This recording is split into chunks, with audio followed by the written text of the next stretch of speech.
Okay.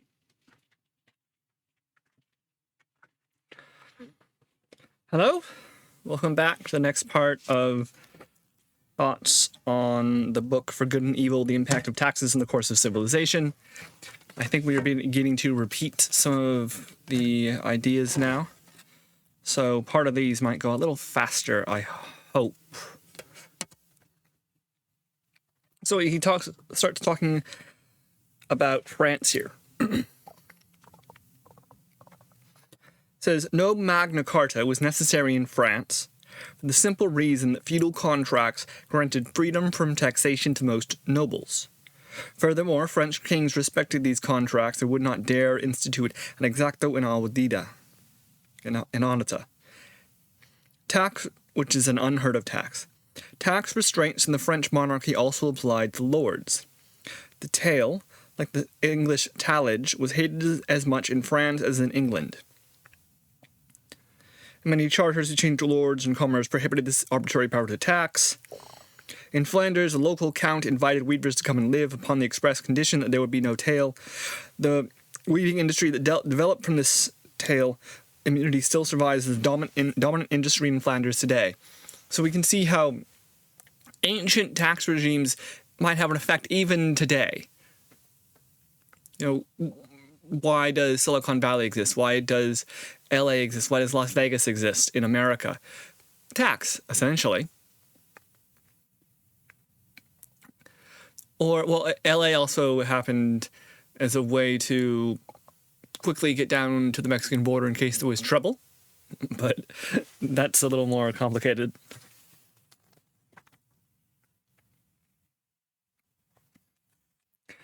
But then eventually this started to change.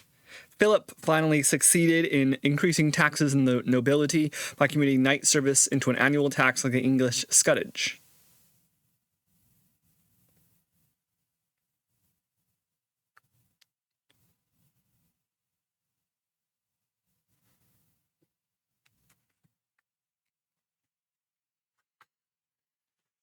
The Estates General, a kind of parliament in France, supported the wavering king and granted him the power to permanently levy the taille against much of the wealth of France. England's short-term tax armies were good only for a battle or two, whereas French armies had a solid financial base to ensure defeats and eventually drive the English from French soil. This was the tax that beat the English in the 100 Years' War. With his new tax power, the King of France was the envy of the monarchs of Europe. But what does this begin to cause? French king is very weak. French king is in danger. French king calls for support. French king gains the power to tax. This tax never goes away.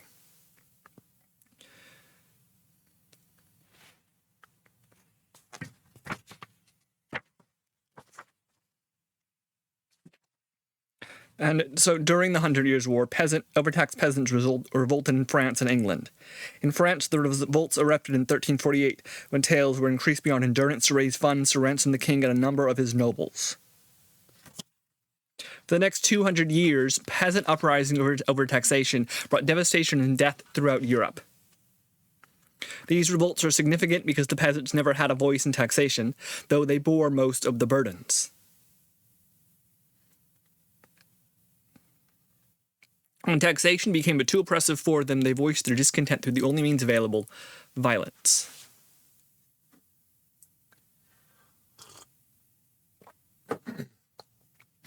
And we know that this eventually resulted in the French Revolution, in the bloody days of cutting off people's heads. It says the taille, usually a land and wealth tax, became an ordinary annual assessment after the 100 Years' War, fluctuating with the king's military needs. It could have been an equitable form of taxation if it had been applied to the kingdom as a whole. Unfortunately, the nobility and the clergy and even some of the elites and provinces were exempt or had reduced rates. By the 18th century, the taille was called the was called the peasant's tax because almost everyone else had found some way to avoid it. So again, giant tax, but you have a certain segment of population who are tax immune. or who pay a very low tax compared to everyone else. So what happens? Of course, this depresses everyone else and uplifts the one who do not have to pay the tax. And everyone wants to become the people who do not pay the tax. And the people who do pay the tax, so they become very protective of their rights. So the class differences between nobility and the peasant become stronger. Eventually, some peasant gets rich enough that they're a merchant, that they can buy a noble title, or they can marry one of their children to nobility because some struggling noble family needs money. And now they're nobles, and they start to become immune to wealth taxes. And the tax base shrinks. So again, what do you see? You see the national tax, because it's applied to everyone in the nation, have the effect of concentrating wealth into fewer and fewer hands. And those people with the wealth have or gain political control, thus protecting themselves even farther and narrowing the tax base even further. And you have two choices then, right? If you're a government which is starting to lose money because of tax, then you can let it go. You can say, we are going to live on a smaller tax base now. We're going to do less. We're going to be less powerful. We're going to be less important. You know, we accept our diminution. Or you say, I am accustomed to a certain life, and I need to tax more. I need to grasp more, harder, and stronger. Squeeze the grape and pop the only chance you have to escape this trap.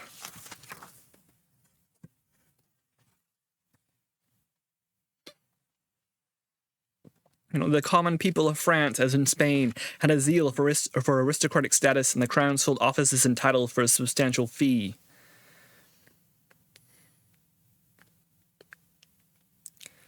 In time, the government created an enormous inventory of offices for sale.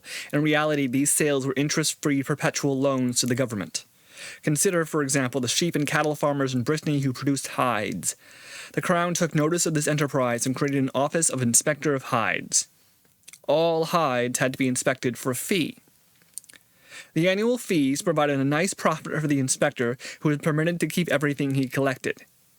He could hire deputies to do the work and never even needed to leave Paris.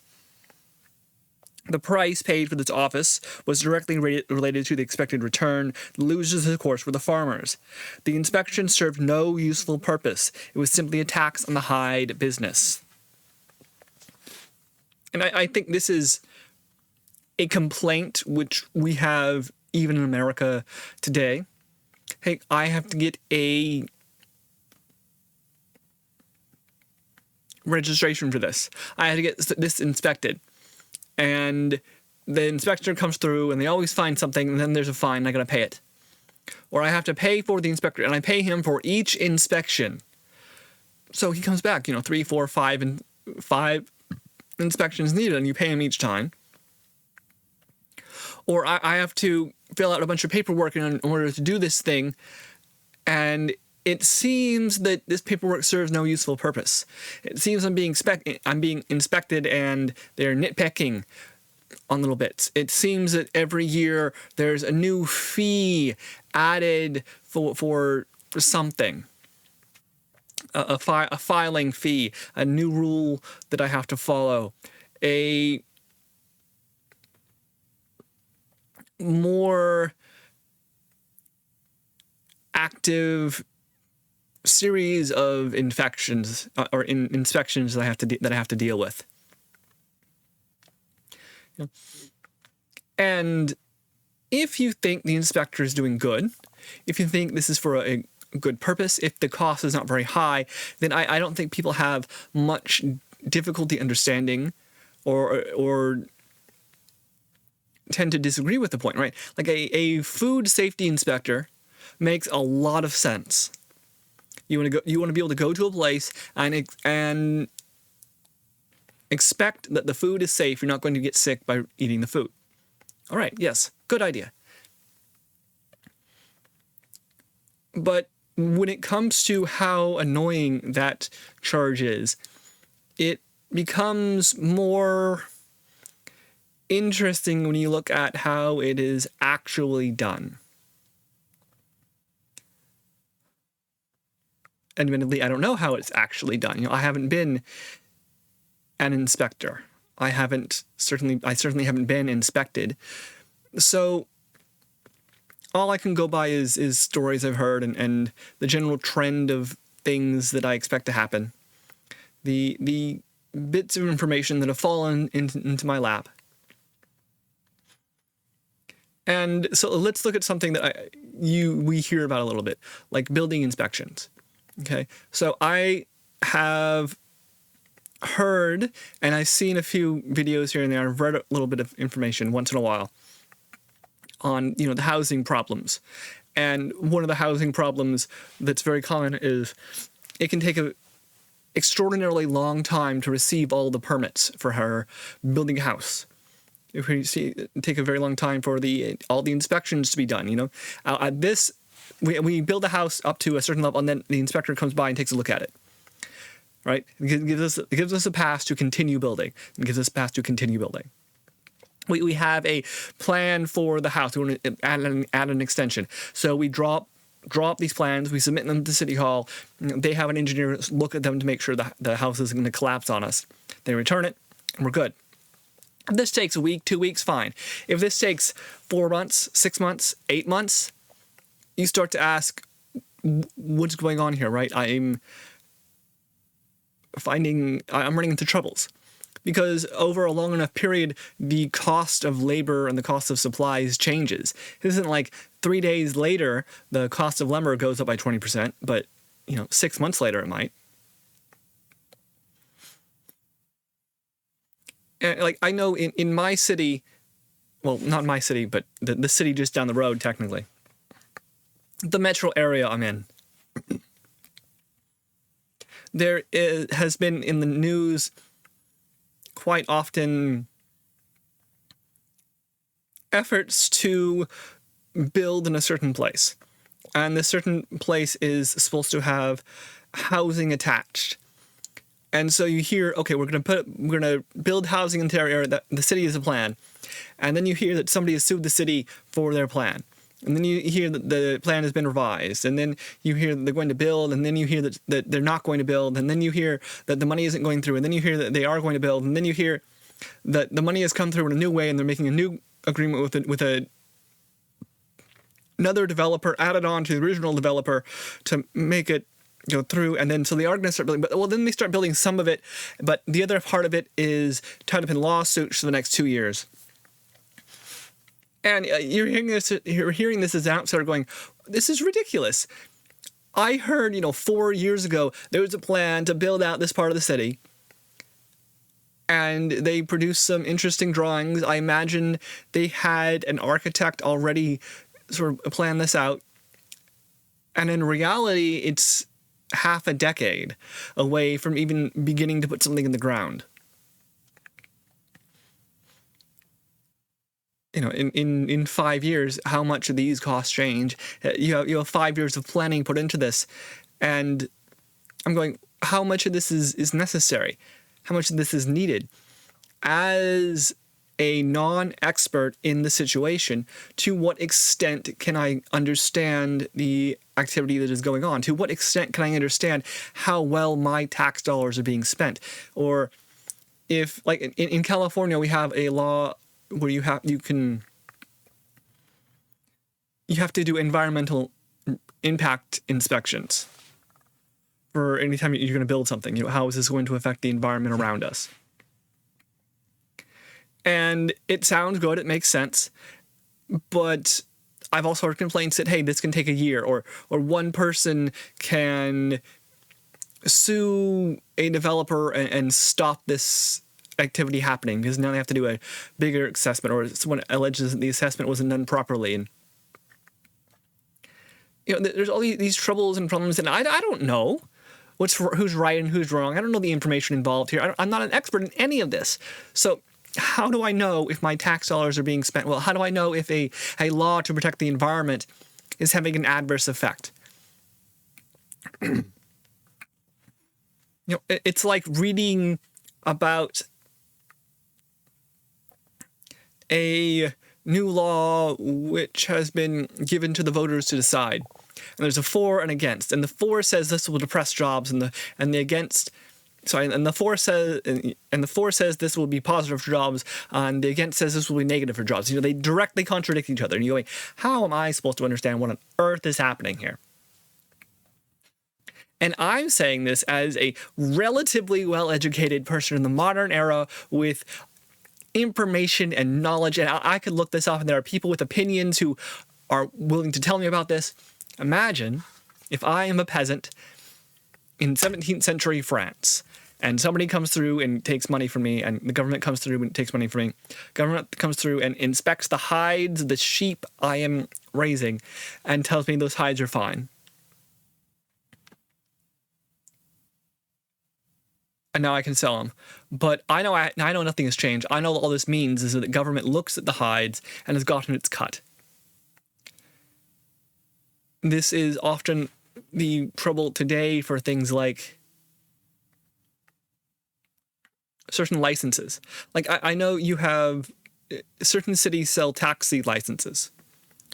And these taxi licenses are auctioned by the city. So you go in and you can pay, $10, $15, $30, $150,000 for one of these licenses to operate a taxi. These taxi licenses are limited, and I imagine it is very frustrating to hear this, that you have to pay a special cost to the city for the right to even do something.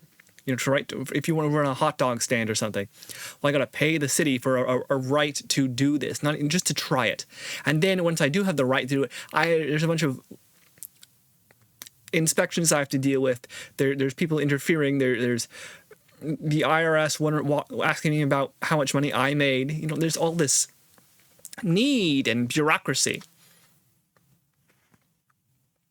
Well, what happens if you apply for a registration, and then registration is supposed to be sent to you in the mail, and it's 6 months later not sent out to you, and a cop stops you, or a cop stops your car, and it's a car registration, or an inspector walks into your business and says your registration for this is expired, or your inspection for this is 7 months out of date. And you go up and you say, look, I had the inspection done. I had the registration done. They're supposed to send it to me in the mail. They haven't sent it to me in the mail. I don't know what to tell you. Right? Here's the form that shows I paid for the registration. I just don't have the special sticker they sent me. The government, if it does something, needs to do it efficiently. Because if it does not do it efficiently, then the presumption isn't that the government needs more money. The presumption isn't that the government is acting in good faith. The presumption is that the government is incompetent, or the government is taking money and returning nothing in return. At least in the United States of America, the government is looked on with suspicion and doubt. The government needs to prove that it is worth receiving money, and sometimes this can be very difficult. Yeah, if you're a person in the city and you buy hides, you buy leather, and this leather has to have a stamp from the city, from the inspectors, the king's inspectors. Well, of course, the story is going to be that the king's inspectors ensure the quality of your leather. And if they do, fine enough. If they don't, something wrong is going on here. But what if it's like a food safety inspection that the state does? What does the food safety inspection being efficient and working mean? It means it's done quickly. It means it's done well. It means that you do not have stories coming out about places selling food which makes people ill. It means you don't have E. coli in lettuce, for example, or food that has to be recalled, or a restaurant which is all of a sudden shut down. And you have heavy, strong enforcement and so on. But heavy, strong enforcement costs money. Heavy, strong enforcement is run by individuals who may not be the best people. I mean, who among us has not had to involve ourselves with a bureaucracy, or check into a hotel, or rent a car, or go to the DMV, and sometimes run across someone who seems nice and competent, capable, ready to help us? We're very happy to see them. And then we've run across other people too who are just kind of mean and nasty or having a bad day, who insist on rules and regulations we've never heard of, and all of a sudden it's important. And sometimes this is because the boss is breathing down their neck. I've been in that situation where we're going, look, I could let you slide on this. My boss is literally like 3 feet away from me looking at me. Deal with you right now. So we're applying both the letter and the spirit of every law to the max, because I get in trouble over some of these rules which honestly are kind of foolish, or honestly don't apply to you. But they could, but someone's looking at me, so you have more levels going on there, and so on and so on.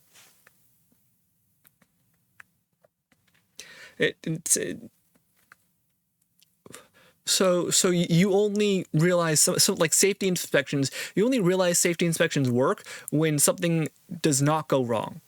That is, the victory for a safety inspection of some sort is silence. And of course, people the business is going to say, this inspection is bad for me. This inspection is a problem I have to deal with. It's something I have to pay for. And, I've never made a mistake along these lines, but somebody did. And the question, of course, is, did somebody do in the past and they're still doing this? Is this a leftover tax or inspection we don't need anymore? Have we solved production problems or not? It requires more detailed knowledge. And if you want to remove these costs from the state, then the organization in the state, the bureaucratic system, is going to say, no, this is very important. Look what we do. Look what we do. And you can always come up with information to show to a non-expert that says what we do is very important. So how do you judge this?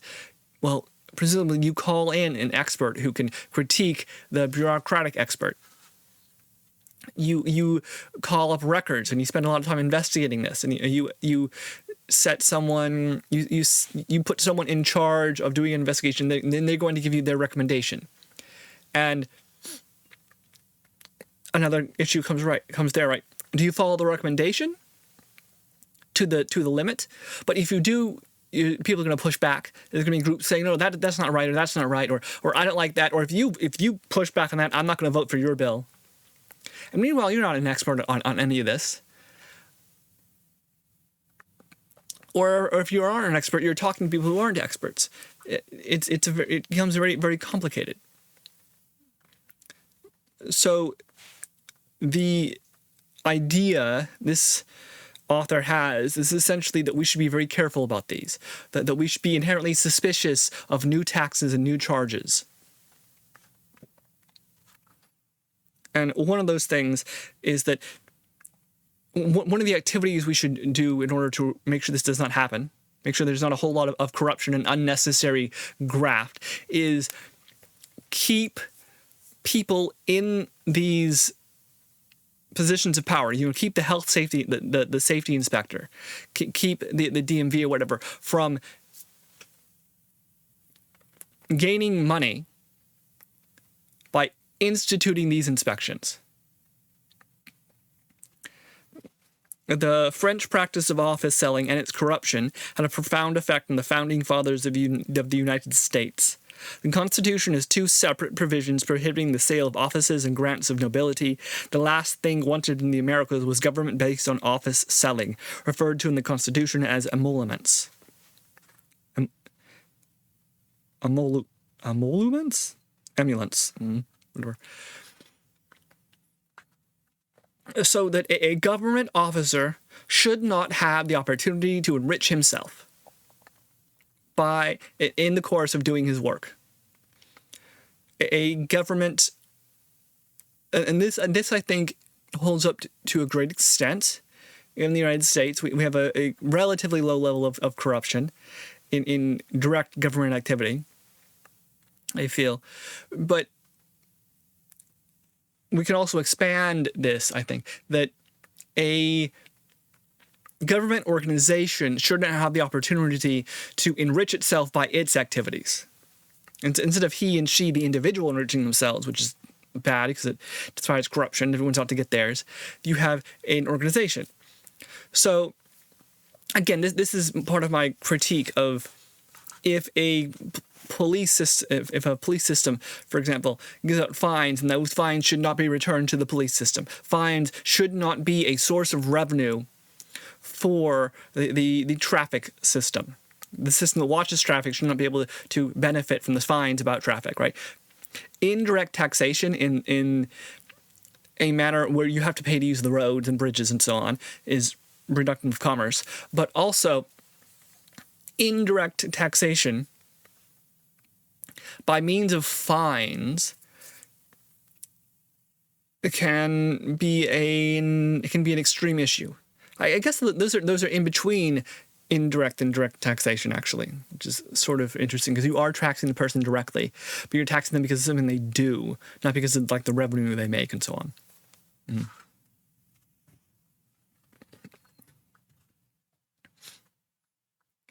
And a organization which funds itself by the fees it charges for its inspections, or an organization that the more registrations it hands out, the more money it makes. You can see why there is an attempt there to incentivize an organization to work harder. And this is capitalism, right? Hey, if you get more money by working harder, if you get more money by enforcing more traffic violations, if you get more money by registering more cars, if you get more money by doing more inspections, then that should inspire you to do more inspections, to do more registrations, and so on. But there is a danger in this too, an obvious danger. That if you like, if the city needs more money, it sends out its inspectors to find code violations. You know, we're not reaching our quota today, and an organization might say, "Oh, we don't have quotas for giving out traffic fines," which is a total lie. It's obviously a lie. Why? Because you have a vested interest in doing this, so you're going to act towards that vested interest. It doesn't have to be said out loud. It's just the quiet bits. It's just how an organization in taking resources tends to act. And you may not have a quota today, but in a year, in 5 years, in 10 years, you will. And it'll be talked about, it'll be removed, and then the pressure is always there for it to be added back on. Corruption is, I feel, one of the most injurious things to the strength of a nation, and I'm going to be very careful about this. I think he's on a good idea here when he begins talking about the suspicion we have towards government. You know, how we should really ask: are these taxes needed? Are these charges? Are these inspections? Are these registrations actually needed? And are they being used well? Are they being abused in some way? You know, you need open information here. You need to know exactly what's going on and the rationale for these. And there's always an argument to be made that you shouldn't do this, you shouldn't do that. There's always going to be one. But if you won't even allow the argument to be made, if you cannot question how a government organization does its job, and that inspires the government organization to secrecy, to protect itself and its members, then it becomes a black box. And this engenders mistrust. And a government you cannot trust is one that I'm not sure was going to last for very long, when it comes to, at least, you know, centuries of time.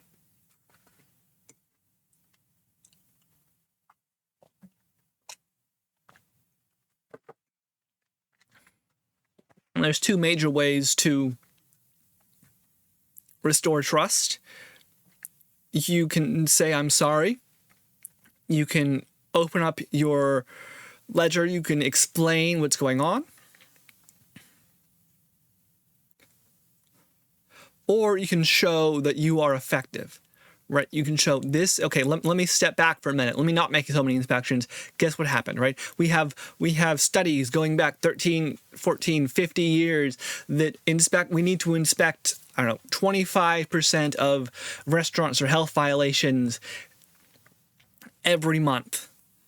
Because when we inspect 23%, then health issues go up this inordinate amount, and you receive diminishing returns. Like if you inspect every restaurant every single month, then that removes health violations and health issues entirely, but it also costs 17 times as much as just inspecting 25% of them, and you're only you're only changing, health violations from 100% to 99.7%, right? So it is spending 6 times as much to catch those 0.03%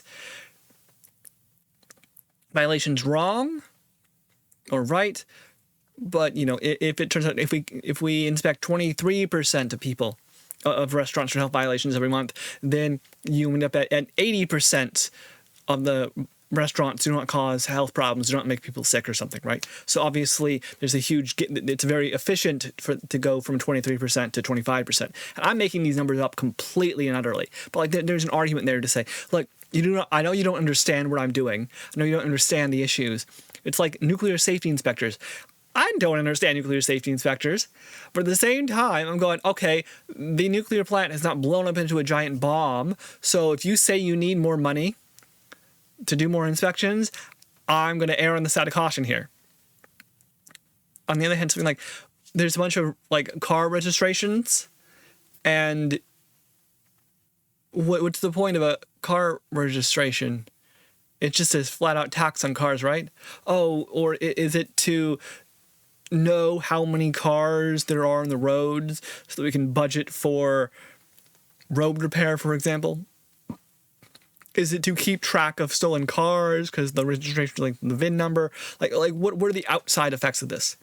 And I don't have to understand exactly why you do certain things in order to be able to see the effectiveness, right? Because you can either show that I'm doing it in good faith and for good reason, or you can show that I am doing this with good effectiveness. Either way, you have to open up and explain. You have to be able to critique the system, and especially by outside inspectors, outside experts.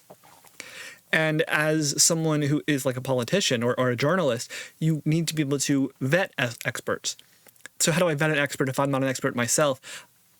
Well, I need to have a large enough education base. I can sort of tell when there's some BS going on. Or I need to be good enough with people that I can tell that they seem to be kind of nervous when I ask this question, or when I ask about this piece of information, or the why of this, or the financials of this tax or this spending. You have to be able to understand what's happening. You have to be able to question them and then judge them based on something. So a good non-expert inspector has either a very broad knowledge base or is excellent themselves with people, or perhaps with numbers, right? If you're going through the books of an organization and you go, something doesn't add up here. Like, why are you paying $14,000 for a pair of metal bolts? Right? Explain to me how these metal bolts are worth $14,000. And you narrow in on those. Or you can also be good at something like how government contracts are handed out, and you can say, well, the process seems to have not been followed very well here. What happened? Let me investigate more. You can find flaws in systems that you are clear on.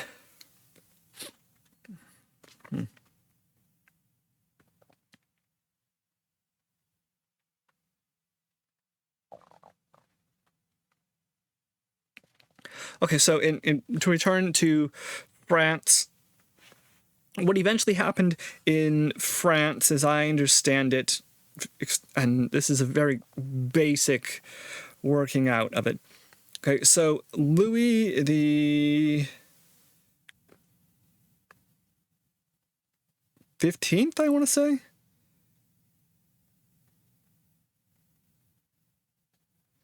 Louis the 15th, Louis this. I'm not sure how many Louis there are. Louis something of France needed a lot of money, decided to build places like Versailles, decided to have a strong military, and he needed money. So he relied on a man called John Law. So John Law organized a national bank, issued a new kind of paper money.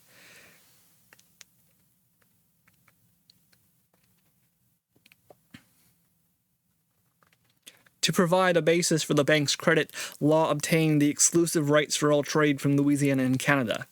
The New World lands filled with gold and riches. At least that was the rumor, and during speculation fever, a good rumor is as effective as a real thing. No one had seen the gold, but that did not matter so long as the rumor persisted. Law was the man of the hour for France. It was not long before Law's notes were everywhere. In the beginning, Law redeemed his notes for gold and silver. This made drastic reductions in his meager cash reserves, so Law stopped redeeming his notes. Eventually, an overly confident public realized that his notes and the shares in the bank were the only paper, and the gold in the New World was only hope. The assignments of the tax farmers began to look good. They had been backed by taxes, the real gold of the Kingdom of France, solid, dependable wealth produced by the French, the sweat of the French people. Law's bubble burst. His system collapsed, and he fled into exile.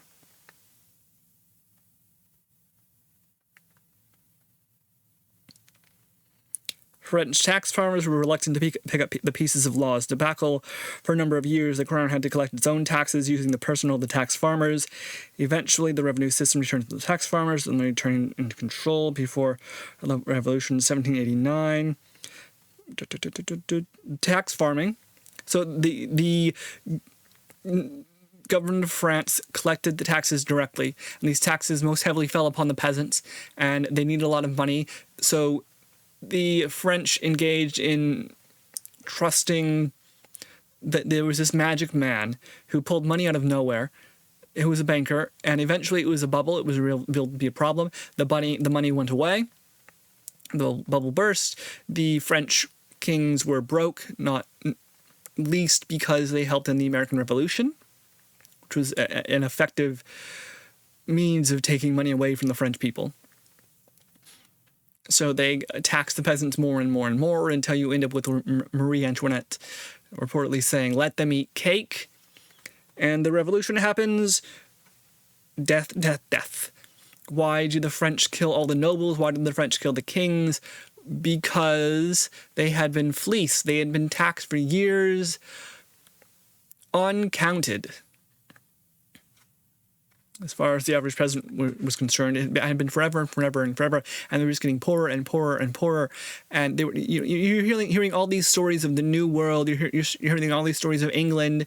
You're beginning to have newspapers being passed around the capital.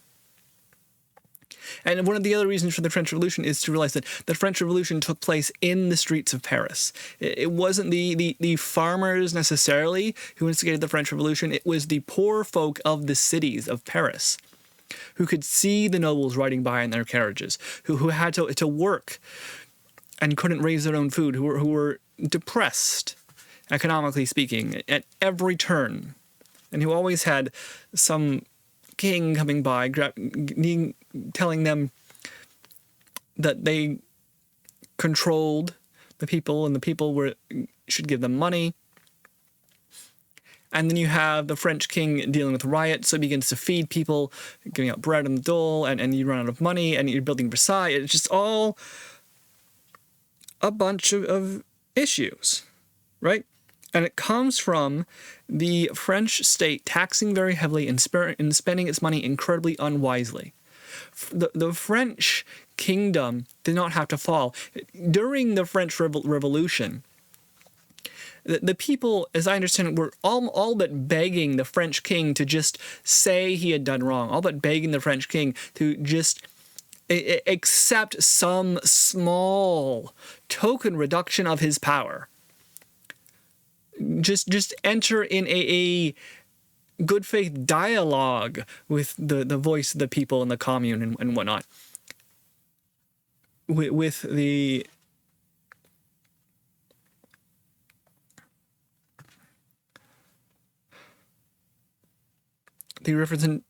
representatives of the French people, and he refused at every turn. And when he did seem conciliatory the next day or week or whatever it was, he was caught fleeing out of town, trying to escape so that he could get to the army. So if the French king had the army in the town, the army that was loyal to him, that was paid by the tax money, then this wouldn't have happened. But the French king kept the army to an extent outside of town, because how did Rome fall? Well, Roman emperors tended to have this problem where some general would roll into town with all his troops and proclaim himself the next emperor. This happened a lot. There was like the one time the year of 5 emperors in Rome, because new emperors kept coming through and killing the old one with their troops and taking over the city until the next guy showed up. So you want the army away from you, but you also want the army close to you. This is a matter of government here. But it's interesting to see the same sort of story in different ways and in different places. You have different mistakes made, right? The countries of Europe learn from Rome and make the same mistakes, but in just different ways and different means. And it comes down, at least in the opinion of this writer, basically to the same. You overtax and you misspend. Overtax and misspend. So that makes me ask, how do you control this? How do you not overtax and not misspend? His idea is you undertax. You keep the government on a tight fiscal leash so that they literally cannot overspend. And in my focus is more on dealing with the powerful government already. That is, how do you make the government not overspend? You make the government explain itself. You make the government have to answer questions.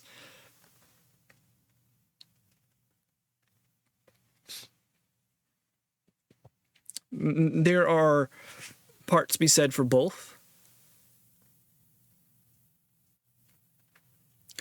It's just that I find it harder in these days to think that we will return to the times of a smaller government. I think that there is I think it's called the libertarian view, a certain ethical clarity and logical simpleness. It is very clear what the idea is, right? Government should be very small. Government should be involved in defense and the law courts and maybe one or two other things. That's about it. Government should be paid for with a few indirect taxations. Government should not know what its people are up to. Government is bad. Government is suspicious. Government should not have a lot of powers. People should volunteer to work for the government. You need to have a spirit de corps for the people of the nation in order to ensure that the nation stands strong. It's not about the system, it's about the spirit and the way people understand their country to be. And there's a clear honesty to this view. Small government, small taxes, matches. It's just that it's hard to feel that today because the government is so large and involved in so many things that the government is involved in everything from defense to medical care to cabinetry inspections and whatnot. I mean, everything that is in my room has passed through government hand or has been affected by the government in some way, right? From these shelves which were imported from China to these books which are registered by the U.S. government to this microphone which has a USB-C port in the back, which means that there is some USB standard, and is that I don't think that USB standard is part of the government actually, which is interesting, which is good. But what about the USB lights in here? Well, that requires another thing. Like, how do you have a system inspect themselves? Because I think that's one of the ideas of a limited government is the government doesn't have to inspect everything. You can have a system inspect themselves. If you can, for example, sue a restaurant for making you sick, then that restaurant is an incentive to make its food clean. If you have to choose between two restaurants and one restaurant has a better health record than the other restaurant, then you choose the restaurant with a good health record, and the one with the bad health record goes out of business. Ideally speaking, in practicalities, it's more difficult there. How do you know that one of the two restaurants has a bad reputation? How do you know that they have a bad health result? How do you know that you're getting what you pay for? If you're new to town, or a restaurant pops up out of nowhere and it's cheaper food and it seems good and you eat it anyway, and then one day you get sick. How many people get sick before it's a problem? You need some sort of reporting information. So you have like Google reviews, for example. You go online and there's a private organization that says you can review all these restaurants using our mechanism, and so you can tell which restaurants are good and bad. And if I see a restaurant that has 1.3 stars, I'm not going to that restaurant. If I see a restaurant that has 4.7 stars, I'm thinking that's probably fine. And the idea is that we self-organize. And I think this has something going for it if you have enough organizations. But you need several organizations, right? If you are reviewing restaurants, for example, you want something like both Google reviews and Yelp reviews, right? You want an incentive for the organization to ensure that the reviews are worthwhile. And you want competition between organizations so that they strive to improve each other. And you have to then think about monopolies in certain positions. Government is involved in antitrust lawsuits, for example, because we know that capitalist systems can tend towards monopolies, which extract overambitious rents, excessive rents, and are anti-competitive, sticking us in one place for a long time, not moving on. And sometimes this happens because of government interference, right? You are some powerful company and you lobby the government and you say, the government needs to ensure there are inspections done. The government needs to ensure that there are rules in place so that the customer isn't fleeced out of money. The government needs to ensure that there are registration papers to be paid. The government needs to be notified about how much oil is being pumped out of the ground or something. The government has to do safety inspections. The government has to do quality inspections. We need a strategic popcorn reserve. So some of the popcorn you make needs to be transferred to the government or sold to the government at a certain low price in order to ensure that we have a reserve of that. Several times what can happen are monopolies are insured by a government. Monopolies are insured by a guild. You cannot work in our town as a blacksmith unless you pay a due to the guild, and the guild has an agreement with the government of the city to enforce this. So if you try to set up yourself up as a blacksmith without paying dues to the guild, then soldiers will come by and shut you down. But you can have the government be the opposite way, right? We would not accept guilds. And so if someone comes to the town and acts as a blacksmith, then soldiers will protect him from the guild trying to burn down his place of employment or a place of work, place of hammer and anvil and so on. And, to do that, does the government then charge a fee and so on? You have all these problems. That small government has its good points. Small governments can be useful. Small governments result in more chaos and in certain types of monopolies coming into being. But government can also, and if a government is weak, then it can be very difficult to use a government and lobby it in order to keep people out of a certain market, right? If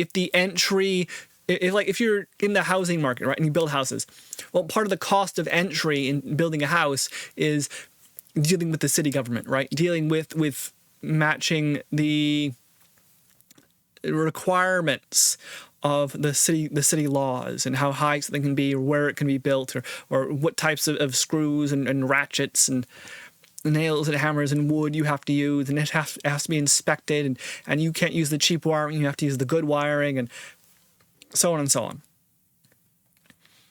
Right? And if you want to build, then there is a tax to hook up the sewer, there's a tax to hook up the electricity, and it becomes a very complicated question. And with a small government, these questions are just sort of passed away. It's like, the government doesn't do that. Government doesn't involve itself in any of that. Government isn't concerned with that. And that means that everything about, safety and information has to do with private citizens, which means that private citizens essentially take the law into their own hands, which can mean lots of trouble. If you have a small city, probably not the greatest issue there, but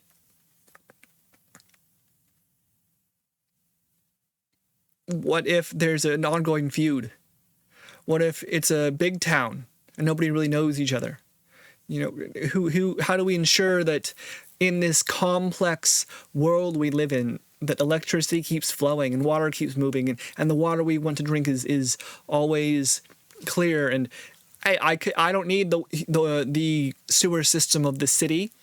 I can drop a septic tank, but only if I have a certain amount of money, only if I have a certain amount of land, only if I have a certain amount of know-how or the ability to hire someone with the know-how. And you start asking questions. I can do things more. I can do everything the government does. You can do without the government, but that doesn't mean it can be done effectively. And if you start organizing, if you end up having to, make standards for like USB standards for what counts as USB port and the voltages, the tolerances, and information is sent through these wires or not, if charging is allowed, then you become a sort of government. You become a sort of pseudo people in charge. It's just that you don't have an enforcement mechanism. So perhaps what is important about a government is the enforcement mechanism for its claims. And the enforcement mechanism can be violence, or it can be taxes. Perhaps that's what this is about. If you're the government and somebody's not doing something you want, then you can shut them down by force. You can send soldiers or policemen and arrest people. or an inspector to hang a sign saying shut down for safety reasons. You get an F- in health in the health inspection, and if you try to open, then the police will be here and shut you down. If you import items into the city, you're going to pay a custom, and if you don't want to pay the custom, well, then a Coast Guard boat is going to visit your boat and start taking stuff, or start impounding the boat and asking some interesting questions about who you are and where you came from, and stick you in a locked room for 12 hours by force. The other way that a government can enforce its rulings is by tax, by saying, "Oh, we are fining you. You're paying a fine." And anytime, and when you sell, we're going to put a lien on the house. And when you sell the house, you can't sell the house. You cannot transfer the title of ownership, which is recognized by the government, unless you pay the government fees for the lien on this house or the taxes you haven't paid. Right? You're importing something, and you mislabeled something on. You mislabeled a piece that you're importing, and it's, instead of being assessed under Schedule A, it's assessed under Schedule B. Well, we discovered that because we inspected you, and now here's a fine that you're going to pay. And if you don't pay this fine, then you aren't going to be able to register your business. And if you can't register your business, then you can't get through customs. Right? If you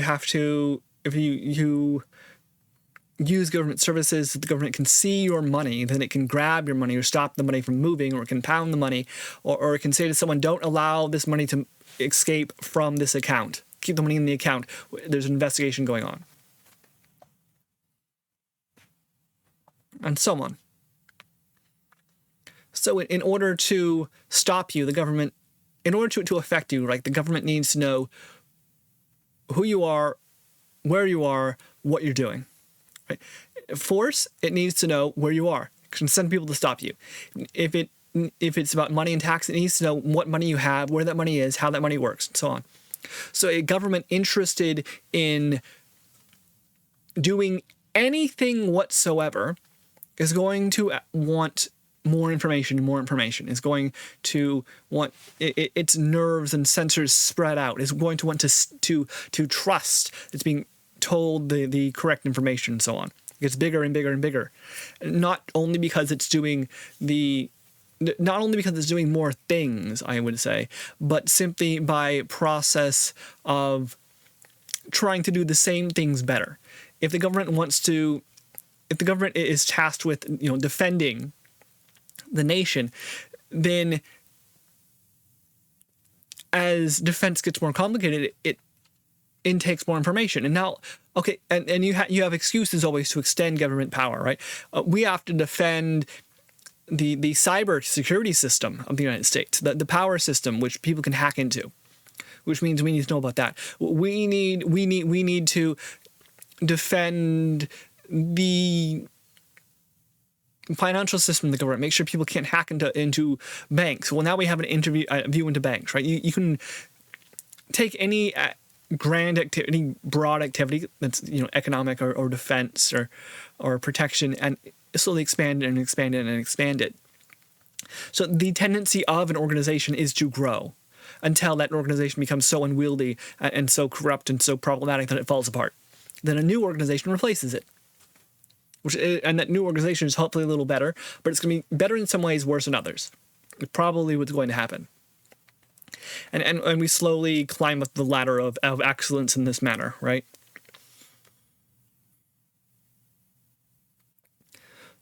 Which goes back to me just having the viewpoint that government is going to expand. So it's easy and simple. It's ideal to say we want a small government with low taxes, but over a long period of time, that becomes very difficult. And today you have, for example, the Republicans traditionally ran on this model: small government, low taxes.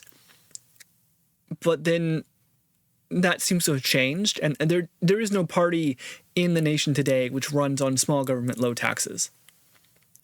It's either bigger government, lower taxes, or bigger government, higher taxes. That's the only difference. And when I say bigger government, lower taxes, I mean lower taxes for certain people. Because as income disparity increases in the United States, you can only squeeze the stone so hard. You can only squeeze the poor and the middle class folk so hard before they disappear and your tax base crushes.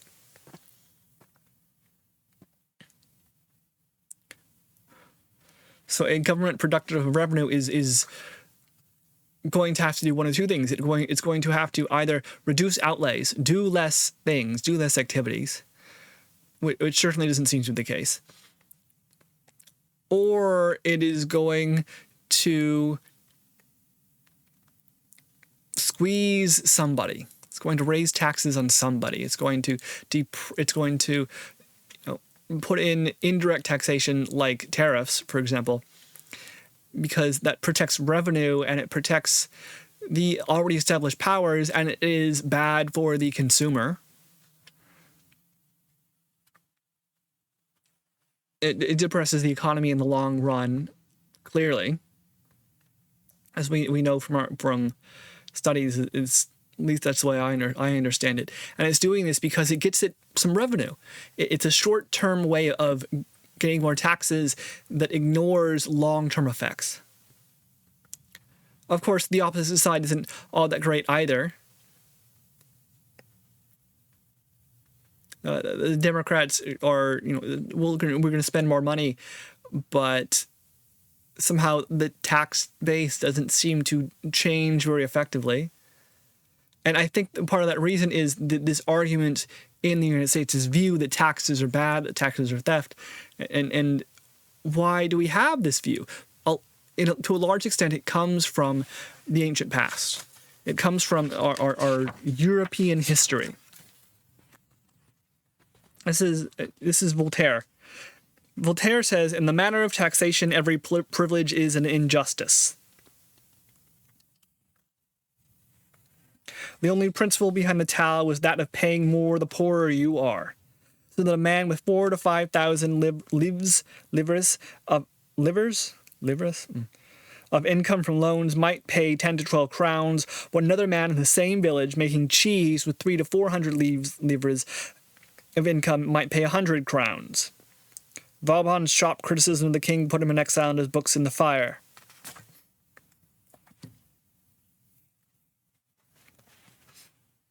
On the eve of the French Revolution, when Louis XV came to the throne, it was clear the tax system could be reformed only through revolution. Voltaire, the proponents of this view were not finance ministers, but intellectuals who frequented the coffee houses of Paris.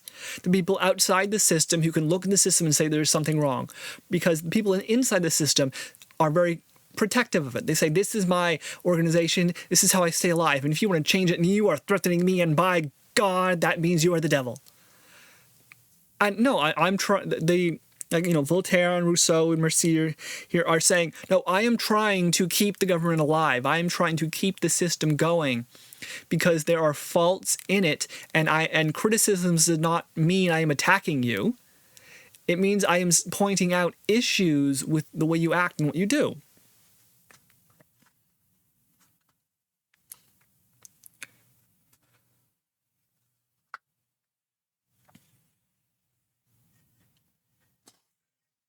By squeezing the destitute of their bare subsistence, the state deprives them of all strength. Of the poor man it makes a beggar, of the workman an idler, of the unfortunate a rogue, and thus leads through starvation to the gallows. Taxation for 99% of the French just made them poorer, did not improve their lives in any noticeable way.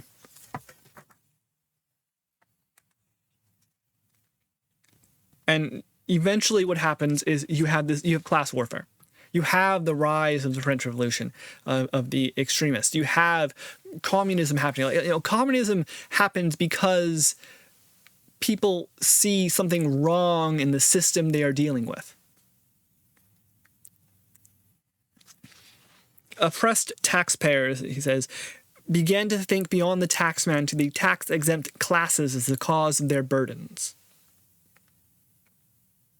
Now, the tax-exempt classes in provinces had support for their preferred position. Tax-immune provinces had medieval charters that guaranteed their ancient liberties, which meant tax immunity.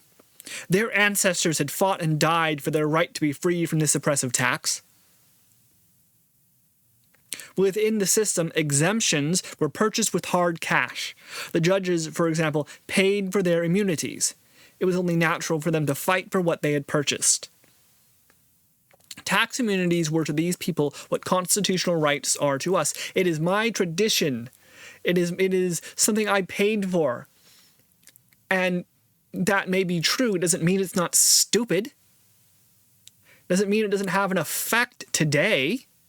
It doesn't mean that the traditions of 300 years ago don't end up causing problems 300 years later.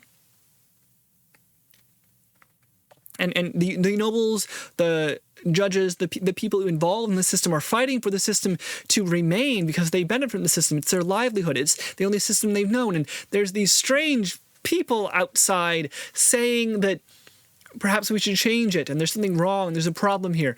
And all the people in the system here is, oh my God, we're being attacked. They're trying to change things and things are working so well. But if you're outside the system, if you're one of these 99 peasants, you're going, I don't think things are going so well. And part of the issue that we see today, right, is we know too much about what's going on in the rest of the nation. In our town, for example, we may not have an issue that we know of about police violence, for example. But the town down the road, you hear something across the other half of the city, and there's protests going on or rioting, and you go, well, maybe this is a problem. Maybe there is an issue going on here. Meanwhile, the people in the system itself, is saying, nope, nothing wrong. And the entire nation is shouting, there's something wrong. You have this failure of communication.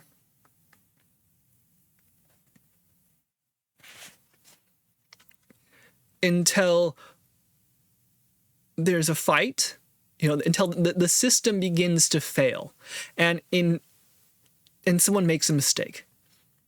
So in France, what happened? Okay. The final effort at reform came in 1789 after the High Court once again vetoed tax reforms that would take away the ancient liberties of the tax immune. The court reasoned that only the Estates Generales, an assembly of all classes of French society, could authorize the tax reforms the king sought. The Estates General hadn't been called for hundreds of years, as far as I know. It was sort of an attempt at a French constitutional convention, let's say. And the Estates General, the court was aware that the estates would reject the king's reform. There were 3 chambers in this great assembly, each with 1 vote. The clergy, tax exempt. The nobles, also tax exempt, would outvote the commoners and end tax reform for all time. So the king wanted to raise taxes because he was out of money.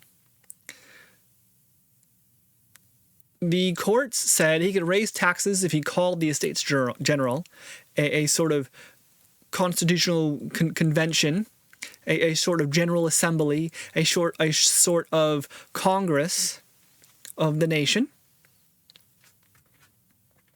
And this Congress, this French pseudo-Congress, had 3 houses to it, the clergy and the nobles. The clergy and the nobles are tax exempt, so they aren't going to vote for raising taxes, right?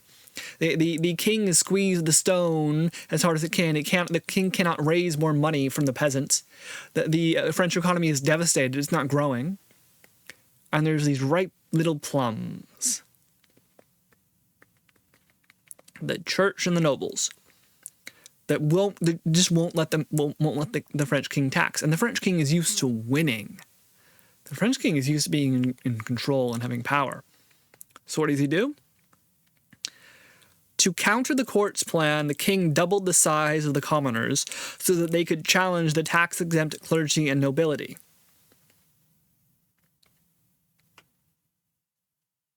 And the Estates General, the Congress of France, is taken over by the peasants, who it turns out are outside the system and not very favorable towards the wishes and will of the king. Turns out that they want something extra. They want a change.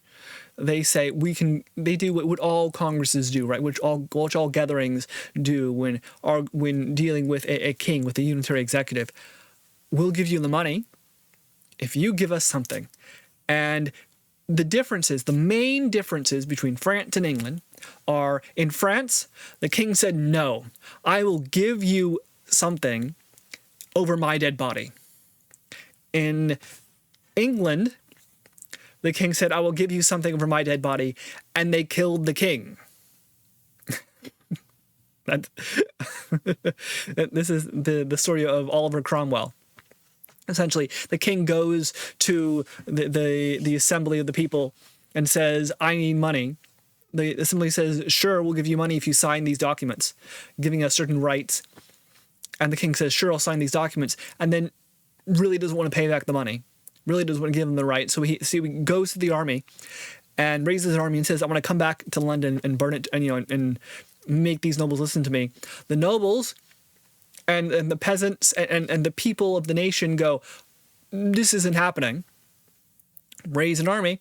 Oliver Cromwell gets put in charge and eventually becomes sort of a dictator over England.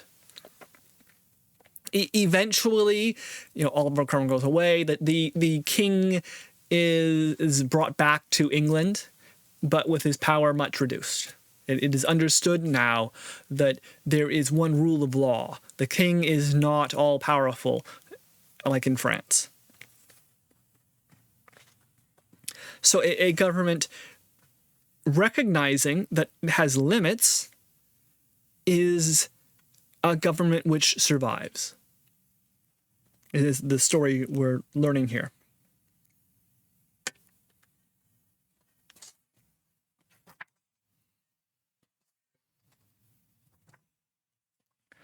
Okay, the true sovereign of England, the king or the common law.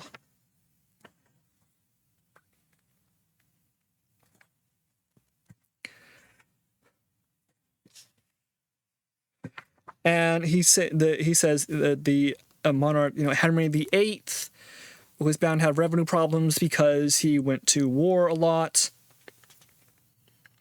So he decided to eventually find money somewhere. He took the money from the church. This is how you have this leads to the English king being head of the Church of England eventually.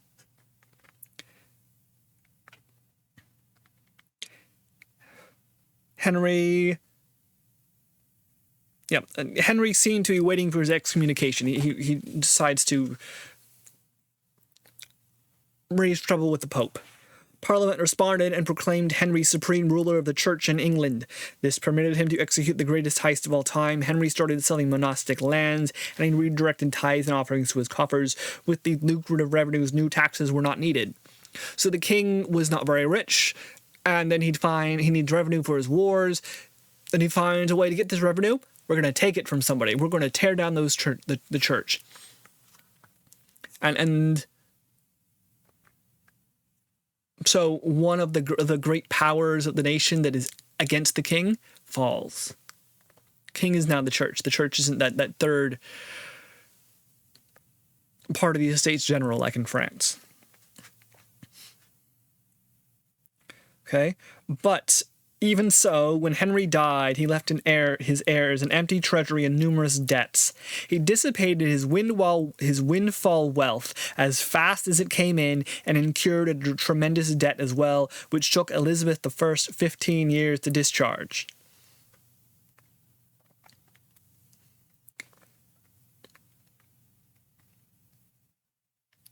And he says he likes Elizabeth I. If epithets, he says, were given to English monarchs, Elizabeth would surely be called the Great. The England she inherited was mediocre. The England she left was fast becoming a superpower and was able to dominate the world for 400 years. Even her tax policy was unprecedented. She decided to be loved by her subjects and accept what revenue they were willing to give her. It was Elizabeth who said, "To tax and to be loved is not given to man."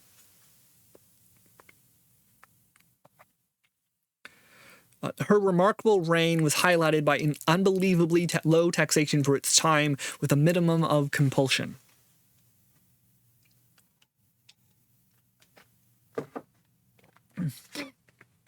And that's what the author of this book wants us to do, right? He says, the good nations that I look at, the best nations I look at, have low taxation and low compulsion.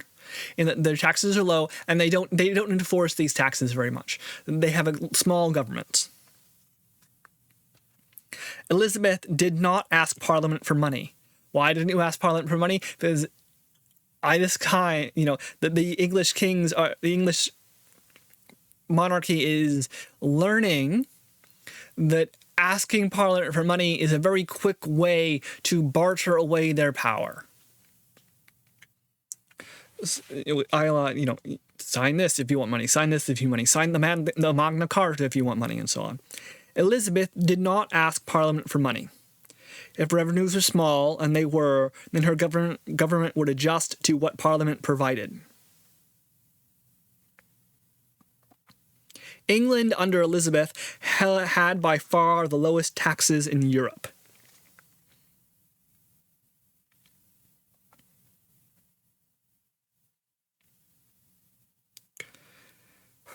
It is a wonder England survived on the meager revenues from Parliament.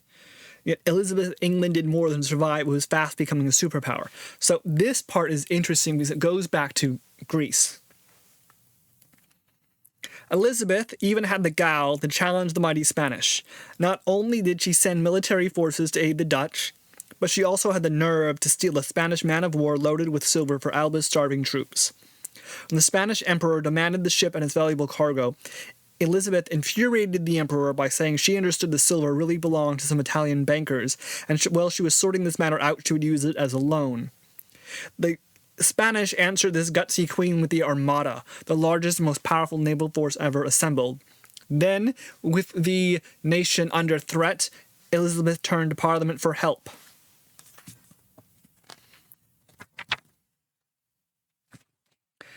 She issued shipwrights for ships, sailors, and guns, and her rights were filled beyond expectations. Parliament granted her 4 15ths and tenths, plus 2 full subsidies, most of which were collected for her in 2 months.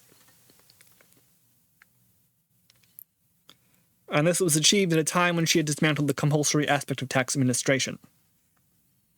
With help from the weather, called the Protestant wind, the Armada retreated and England was saved.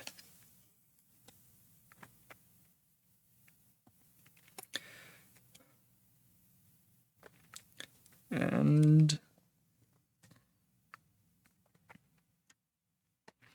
to the surprise of historians at that time and in later years, the solvency of government had been held the miracle of the age. So the idea is that government, low taxes, low compulsion, much beloved by the people. And then when the nation is threatened, the people will answer. The people will be willing to pay money to protect their monarch, to protect their nation. And they'll be willing to pay monies beyond all expectation. So what we see here is taxation by consent of the governed. People, when they consent to taxes, will be willing to pay higher taxes than if those same taxes were impinged upon them. We see a new view of how taxes are to be made. And this goes back to Greece, right? To the idea that, or to the Republic of Rome, even, the idea that when needed, the private citizens will share their wealth with the public. When needed, the private citizens will help pay for statues and sewers and ships and armies and so on. so that you can have a wealthy nation and a nation which is filled with the spirit of goodwill.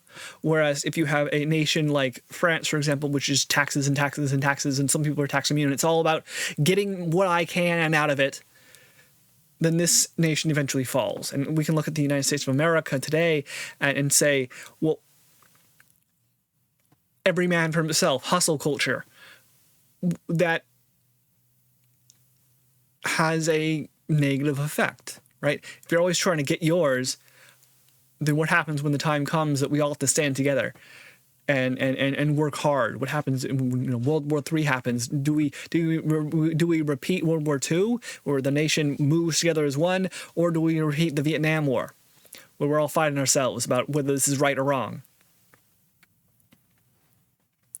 This has to do with taxes, but taxes are just one sign, right, of how a government functions, what sort of government we have. Do we have a government which looks on the people as the enemy, which looks on the people as cattle to be fleeced, or we have a government which looks on the people as a flock to be raised and helped?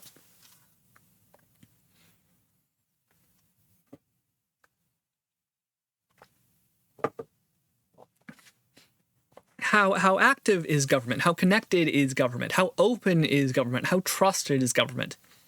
Does the government love the people it represents, or is the government an organization devoted to its own systems of protection, its own reasons for existence? Is the government of the people, or just another bureaucratic mess?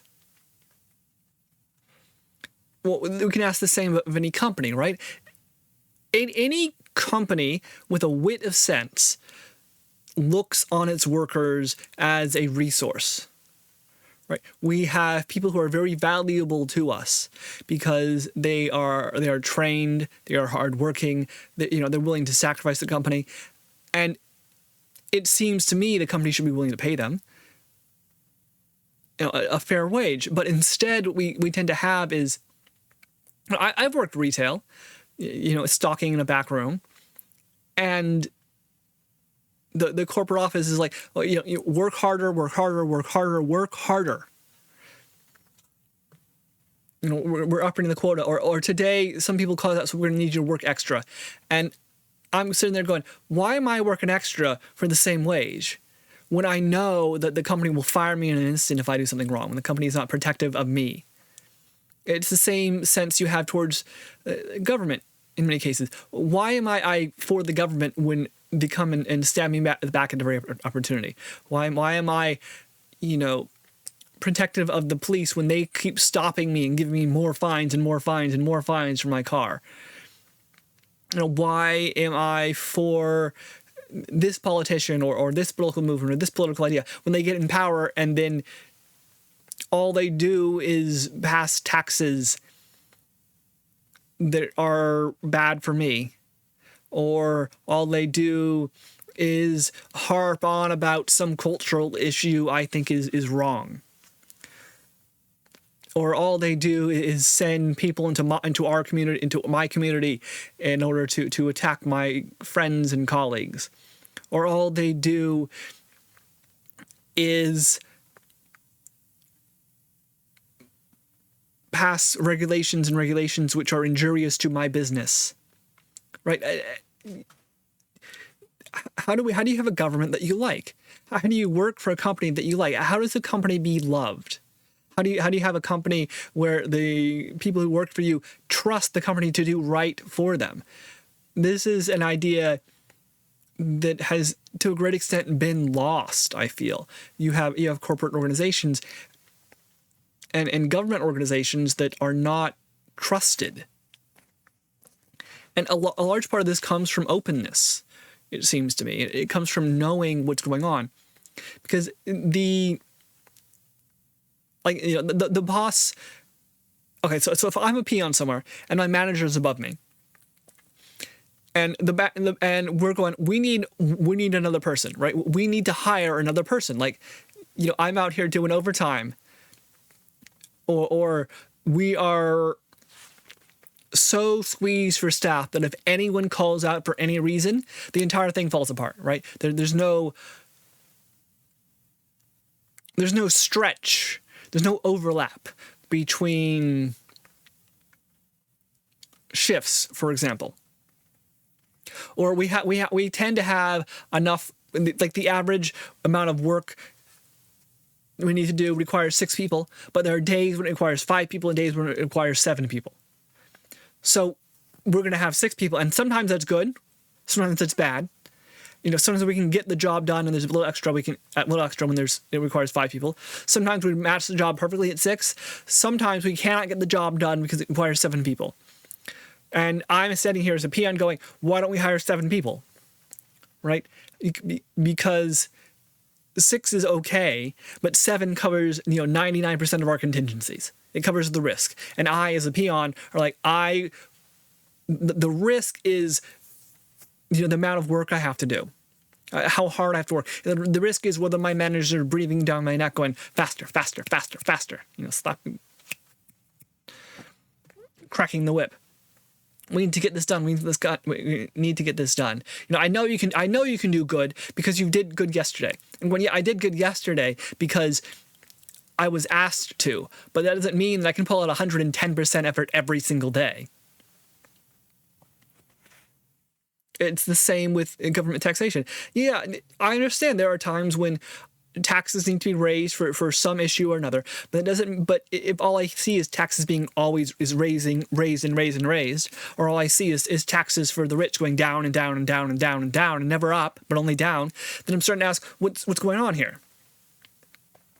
And if I know why this is happening, if someone can explain to me the reasoning for this, and they can back that up with information and logic, and when challenged they can give good answers, then I feel much better about this. I might disagree with them, but at least I trust that they have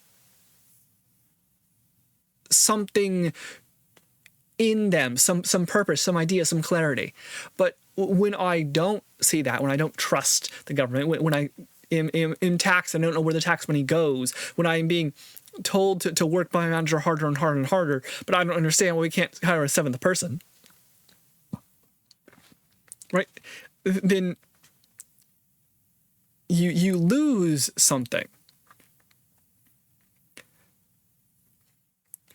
And as a manager, you know very clearly that you need a 7th person. That one more person would make your scheduling much easier. I've been a manager for a short time, having to make up schedules, and sometimes it's easy. Okay, everyone fits, but other times you're going, oh my god, every week someone calls out. Oh my god, every single week someone has a change. Every single week I have to shuffle this around. So some people, and I am loving the people I work with. I'm loving the people who are just a little under me, whose schedules I am managing, and they say, I can work any day, anytime. When they say they're flexible, oh my god, I love the flexible people, because they can fill in the gaps. And ideally, I wouldn't do that. Ideally, I would have everybody working the same time every day. But if I am stuck with no overlap, if somebody decides to change who has been very solid, then I need movement in here. I need stretch. And a 7th person would be very, very useful in this. But you have corporate up the ladder going, no, you can hire 6 people because the expected return for your property is this much, and a 6th person would eat into the profits. Or a 6th person would mean that you lose money. A 7th person would mean that you lose money. And I'm going, maybe? I don't get told this clearly. I was like a manager in training, right? I'm just barely catching a glimpse of this. Just that jack of all trades bit, where I see a little of another level of here, but I sort of understand what's going on. I am reading emails and I'm listening to my boss talk to his boss, and I'm going, okay. I'm sort of getting the subtext of what's going on here. But in government organizations, I don't even have that information, right? Who do I go to ask? Or is this being effective? Do you need a seventh person? Is this tax used in a worthwhile fashion? How do I know it? It's being passed through 15 different hands. And if you do ask an organization, if you go to the police and say, okay, are these fines really effective? They're going to say, oh yes, they're very effective. They stop speeding all the time. They are extremely useful. Of course, the police aren't going to say, oh no, these fines are totally useless, or well, I mean, sometimes we apply these fines, sometimes we don't, or when they're very useful for our revenue, so we send people out to collect these fines and find problems. Or they don't say people have a quota. They're not going to say that. It just paints them as mercenary, and then invites questions. Same thing happens to the government in any sense. Oh, this tax is very useful. And if I'm questioning that, well, I'm attacking the organization, right? I'm attacking the king.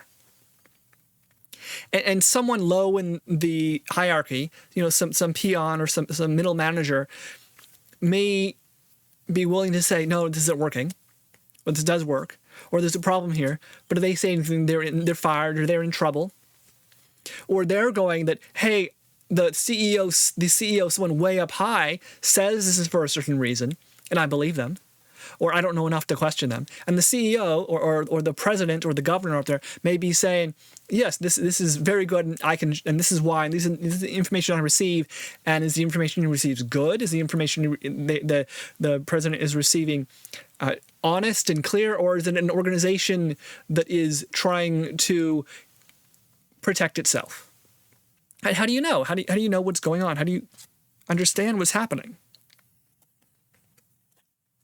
It's the eternal problem of needing information to verify, and organizations or people not wanting you to have that information, because even if I haven't done something wrong, the government now know. Okay, let's say I have a ton of money, and even if I got that money legally and correctly, I haven't done anything wrong.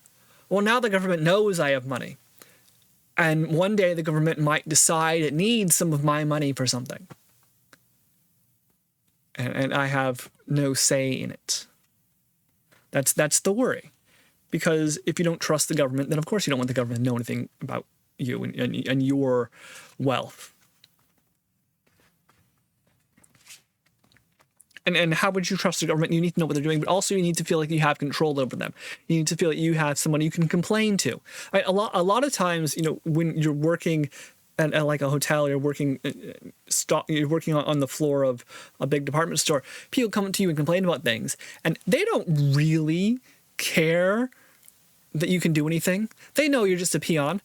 They understand you have no power whatsoever, but they want to complain to somebody. Their feelings are hurt. They have a struggle, or they're just trying to have some understanding of what's going on here. And I'm like, well, yeah, they rearrange the end caps once a month based on something they get from corporate. I don't know why your items aren't there right now. They moved them. Here's why they do it. Or here's my understanding of why they do it. I don't know why the price of a night is $89. I don't set it. I have no idea how this is designed, but corporate decides. I'm not in charge of the costs of this item or this event. Or oftentimes just, oh, I'm sorry to hear that. I understand that that's horrible. Here's a line here's a complaint line, or here's a free night I can give out, and I can give it like 3 of these a month before my boss comes breathing down my neck. Or okay, yeah, of course we have soaps and towels. I'll send somebody up with extra soap as soon as I can. No, I've gone on the middle of the night, and when there is no maid and cleaned out rooms and mopped and mopped showers.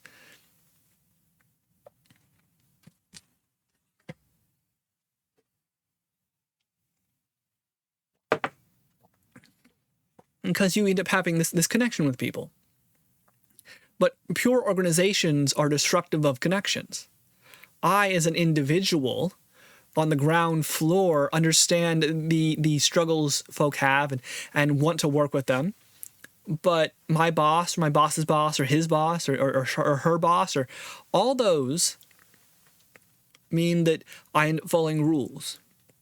And the government, as an organization, does this as well. It's bureaucratic. It follows rules. You're supposed to do this, supposed to do that. And there's someone who is very protective of the rules. And new rules keep getting added on. I mean, how many people come in and say, come into an organization and say, we need to remove some rules? They're always or our rules are totally fine. No, they're going to be like, well, we need to add rules because there's a problem here. I hear complaints. Or I want to make my mark, so we're going to change some rules. Not because it's better or anything, just so that I can say I was here. I can find a reason for my own existence.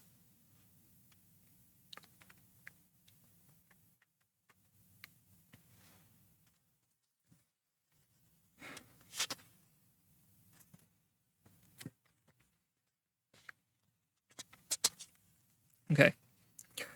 So he says here, history shows that taxpayers' consent, when expressed through representatives, is seldom an effective check on taxation. I cannot speak here.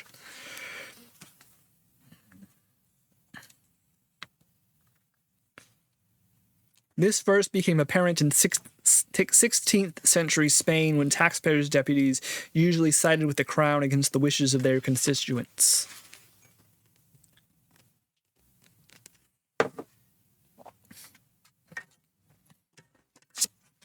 Do people want taxes to be raised or lowered? Then theoretically, you vote for someone, a representative, and they will raise or lower taxes as you ask. But then it turns out they have information, and it turns out you have problems in the political process. For example, one of the issues with the political system we have in the United States today is that it's a two-party system. And you have certain constituents or groups of people who will always vote for one party or another. So this means that the party does not need to care about these people, because these people will never abandon them. If you're a rural voter today in the United States, you almost certainly vote Republican. And so the Republicans do not need to care whatsoever about the rural voter on a national level, because the rural voter will always vote for Republicans. So who does the Republican need to care about? The people whose minds it can change. It is the changeable minority that matters. Same happens in the Democrats. They expect that they will always have the black vote. They expect they will always have the educated vote.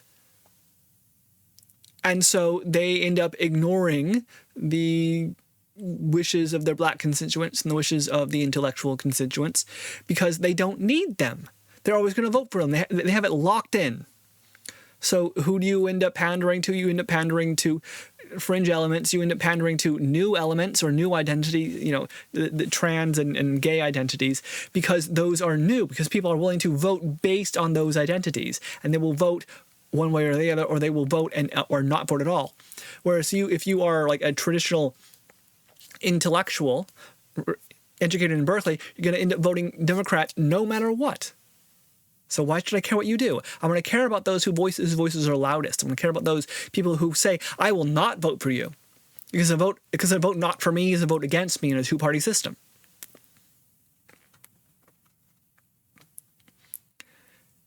And so what happens is a political representative or a political party which is removed from its constituents in this manner. A political party which is given power or not based on a fringe element becomes controlled and panders to that fringe element over their base. And this works for a while until eventually the base catches on, or until the base changes. And now you have intellectuals voting Republican and rural voters voting Democrat. And then things start to change. But in the meantime, what has happened?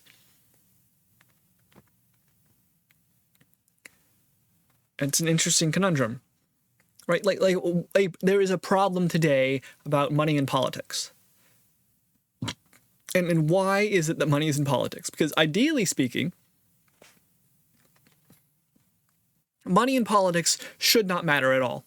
Ideally speaking, no matter how many ads you play on the TV, no matter how many pamphlets you send to people, no matter how many people you have, walking in the streets, knocking on doors, trying to get folk to vote for you or vote for your party or vote for this law. Ideally, that shouldn't matter because folk should be able to look at this information and go, this is good for me or this is bad for me. This is good for the nation, this is bad for the nation. I'm going to vote one way or the other. And there is this direct link between the effectiveness of an action or the effectiveness of a law or the quality of a person and those who vote for them. And that every individual will change their mind at the drop of a hat. And you will have blocks of political groups which act together in concert. The rural voters, people who grow chickens, farm chickens, the people who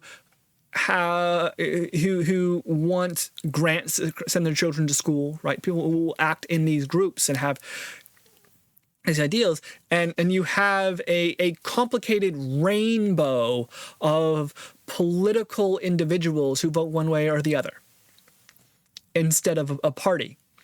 But like, what is the danger of politics, of money in politics today? It is spent either on a small minority, or it is spent on challenging an already established persona in politics. Like one of the reasons, for example, that you have Republicans who disagree with Donald Trump today, yet still praise him and uphold his and push for his policies, is because there is a very clear threat that if they do not, then they will be primaried out. Then someone will come in and say, I am for Donald Trump and I am running against you in this election, and you'll be out because there's so much money being spent on me. You can't outspend me. And ideally, this shouldn't matter. Sometimes it doesn't. Sometimes a politician is so solid in his connection to the people who vote for him that they are not persuaded. But it's certainly troublesome, and it certainly could change, and maybe all of a sudden the radical vote is what matters, because you end up within the party itself pandering to the radical voters because they can decide who wins or loses. And what does this happen? This happens because the central party doesn't have much of an opinion. It's just sort of silently accepting what goes on because life is fine, it's okay, nothing's gone wrong. Which means that the base, which means that the political point, right, the person elected becomes farther and farther and farther away from their base over time. Or there's this tendency to become pushed farther and farther away from your base as that base becomes more solidified in its views.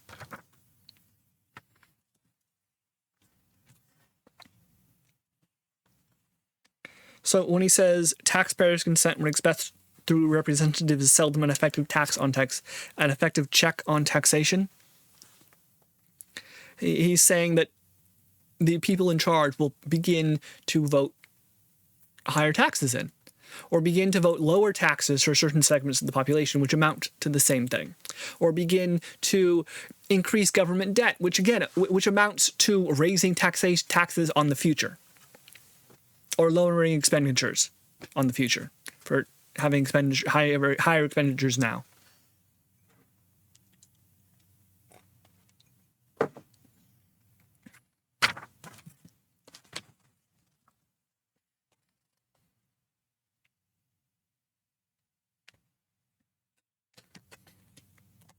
So tax kings begin to raise, and he starts talking about what happens when taxes begin to raise. Well, you have to raise taxes in some certain way. And in a old-timey empire, in something like the French monarchy, where you have a very powerful unitary executive, in the Russian system, where you have many serfs with no political voice whatsoever,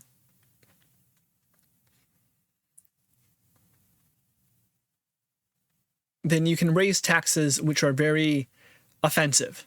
You can go in and say, well, we're going to charge by the window, or we're going to charge for the number of rooms you have. And you have the tax inspector go into people's houses and check how many rooms they have and charge them for those rooms.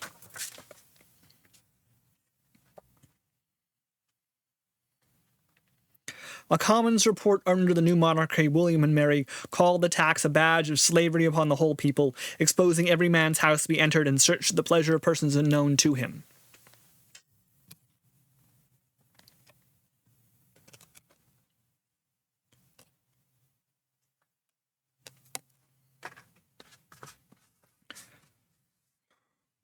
Okay, and so we begin having these taxes which tax movement, for example, which tax commerce. You have strong tariffs which inspect the entry and exit of goods to the kingdom. Perhaps you have a land tax, but this land tax runs into certain problems because amongst here, local land commissioners would not dare question the word of a gentleman on his land values. In the end, the landowners liked the tax. They once again mastered their own assessments as they had been under the subsidy. Hey, you can tax me as much as you want, as long as I am responsible for telling you how much money I have. Yeah, I only have.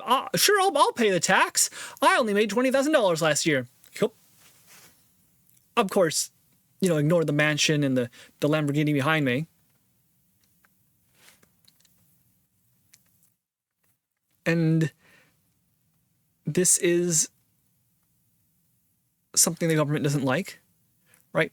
We're taxing people, and they say they only made $20,000 last year, but they certainly seem to have a ton of money. So let's investigate that. Let's send inspectors. Let's audit their records. The few excises at home only confirmed this. Even though they were limited in scope, the administrative side of the tax was often brutal. The severe penalties inflamed men's mind and fostered hate against the excise.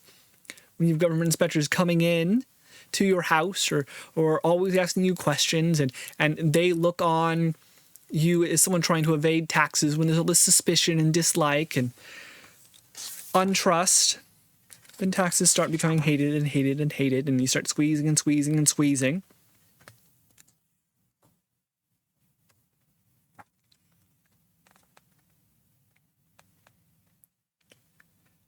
And when people are squeezed, they come up with reasons for this. Why am I being squeezed for revenue? Why am I being taxed? So I think that's sort of interesting here. He's talking about England in this point, and he said there's someone named Walpole, who was one of the first prime minister, more or less, of England. Robert Walpole, often called Britain's first prime minister, because he controlled the purse as First Lord of the Treasury and Chancellor of the Exchequer. The taxman through and through. And he raised taxes on the merchant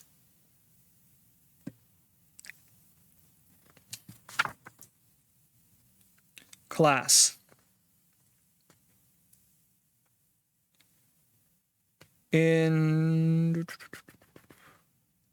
1723, he had Parliament expand the excise to include tea and coffee.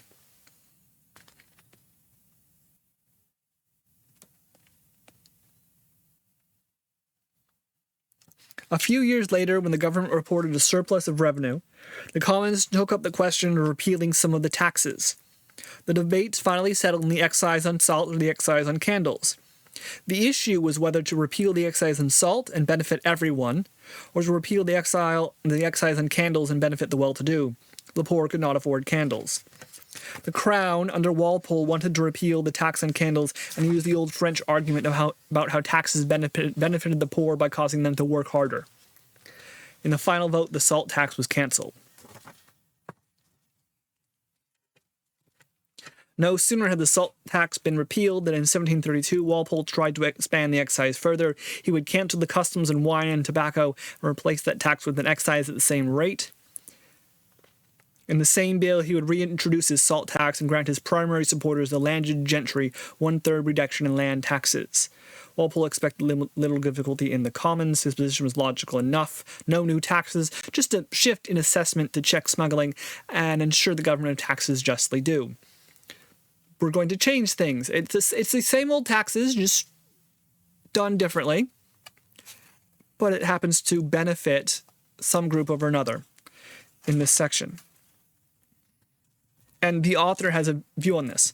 Walpole's brutal tax system can best be understood if one realizes how intense his hatred was for the merchant classes of Britain. All his new enforcement sledgehammers fell on them, and it has been suggested that his brutal tax administration laws for both customs and excises were an act of revenge against the faction of society he hated and despised. Thus, a strange personal vendetta by a powerful prime minister helps to explain why and how the British Crown turns its back on long-established principles of British justice with regard to taxation. Then he continues. He says, "We saw the same situation occur in our times when President Franklin D. Roosevelt turned the federal tax system, the rates as well as the criminal provisions, into a sword against wealthy classes of American society he didn't like." And so the government is searching for taxes. It's trying to raise taxes on something. And when it does this, it raises taxes unequally. So this is perceived by those who the taxes are raised upon as a vendetta, as the government is out to get us. The government does not like us. The government hates our class or our views or our idea.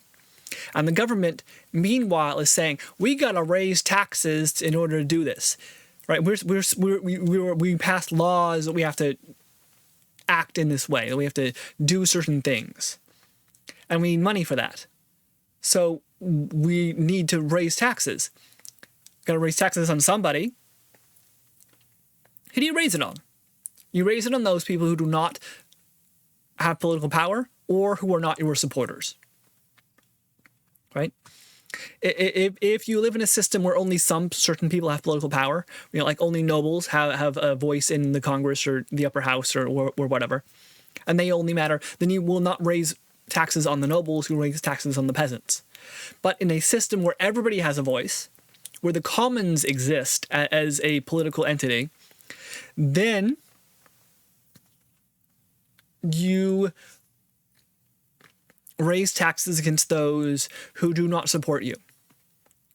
And so when we look at a government and they change taxes, this reveals who they think support them politically in a large democracy like America, at least, right?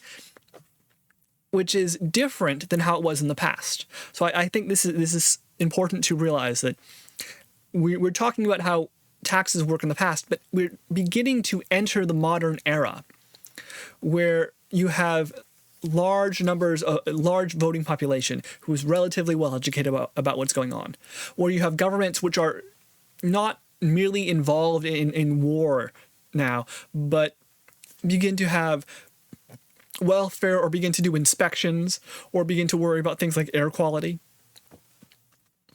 And so you have a change in taxes. It's not just the government going after the taxes it can get. It's the government deciding to go after the taxes of those who aren't going to vote for it anyway. Right? The Republicans recently lowered taxes on the rich because, well, the poor weren't going to vote for us anyway. We may as well help the people who put us in power. The Democrats, Biden's tax plan when he was running for office was to lower taxes, was to raise taxes on the rich. Right? Hey, the rich aren't going to vote for us anyway. We may as well raise taxes on them. It's not about right and wrong, good and bad. It's not about personal vendettas. It's about money and politics. And this is something I think is very difficult to understand. And people get wrapped up in hatred and dislike, and the government wants to destroy our class and our system. Well, no. The government is just doing what those who elected it to do, those who elected it want it to do. Government is just protecting its own interests. The government is just being pushed along by bureaucratic gravity. Or the government is just being pulled back by bureaucratic sloth. Right? There's complicated instances going on here. And whenever you hear someone saying something like this, Franklin D. Roosevelt turned the federal tax system into a sword against wealthy classes of American society he didn't like. How are we to understand this? You can understand it as a personal vendetta, as someone letting his emotions rule him, as him deciding that, I don't like the rich. I don't like rich folk. Or they are unfair. They have benefited unfairly. They have done something wrong. They're bad folk who enjoy vices and spend their money willy-nilly, and they steal from the poor. And so that's you hear. He doesn't like rich folk. If he doesn't like rich folk, then eventually he's going to come after you. Because this isn't logic or reasoning. He's not doing this to protect the nation. No, he's doing this because he hates rich folk. And that means that if he hates rich folk, he's very unstable. That means one day he could hate you. It's all emotions, and who knows what's inside that head. When a deeper look at the issue says, okay, who put him into power? Who votes for him? Who praises him in the streets? Who likes him and the way he does things? Conversely, you can ask, well, if the government is raising taxes or changing things, are they doing that because they think it's good? Or are they looking at the information and going, this is beneficial to the nation? Well, how do you judge whether that is happening? I think you look at I think you look at two things. One, is it difficult? Is the government taking the easy path? Is the government saying, okay, we're just going to lower taxes on everybody, and we're not going to change our expenditures at all? We're just going to find a subset of population, like the illegals, and say that they're the problem for everything. And we're gonna ignore all the information coming at us from different directions, what other people say. We're very focused on our idea, and that's a problem. Or it turns out that it's the wealthy, it's the bourgeois, it's the production owners who are crushing the life out of the proletariat and the lower classes, and they are aiming to destroy us and steal from us, and they're horrible people. Or it's the whites or the blacks or whoever. If the answer is easy and simple, the answer involves the Jews are the issue, then that is a bad sign, right? When you point out one group, because that's easy, right? Why am I having a hard time at work? My boss hates me. It can't be anything I'm doing. Well, why does your boss hate you? Maybe because you don't show up on time. Maybe because You calling out every other week. Maybe because he can't push you around. There's 100 reasons and causes here. So it's with clarity that we try to understand what's going on. And the other thing is that it's not just about it. You can ask, is the government or is the person, is the boss, whatever, taking the easy route, the simple route, the route where they don't have to think? But also, are they willing to explain themselves and be questioned? Are you willing to have a debate where you engage with the information going on, where you are willing to pull out papers and reports and studies and say, we have this proof and this proof and this proof and this proof. You know, I am doing this thing, I am passing these laws, I am for these changes because of this information that I have received.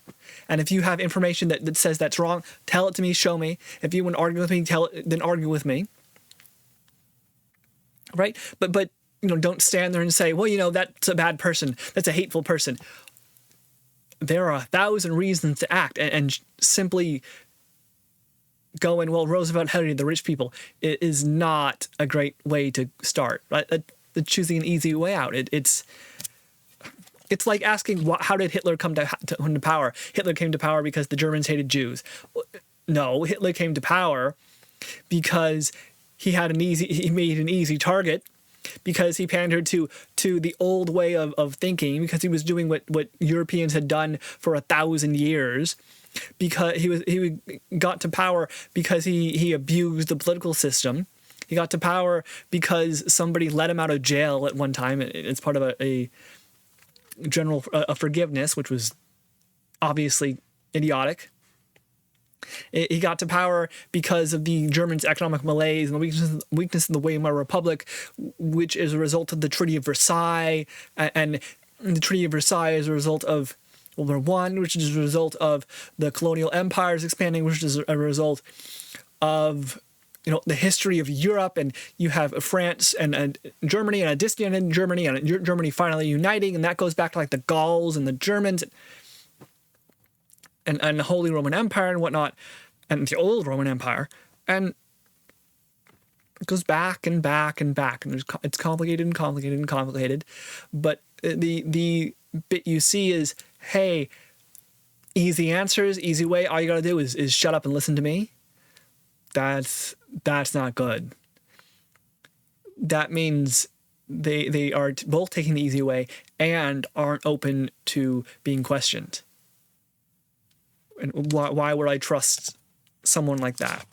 Why would I trust an organization like that? I don't have to stand there and think they hate me. I don't have to stand and think they're evil. That can go too far. They're just looking after their own interest and trying to do what they think is best for the nation. It's just that I think their choices are wrong.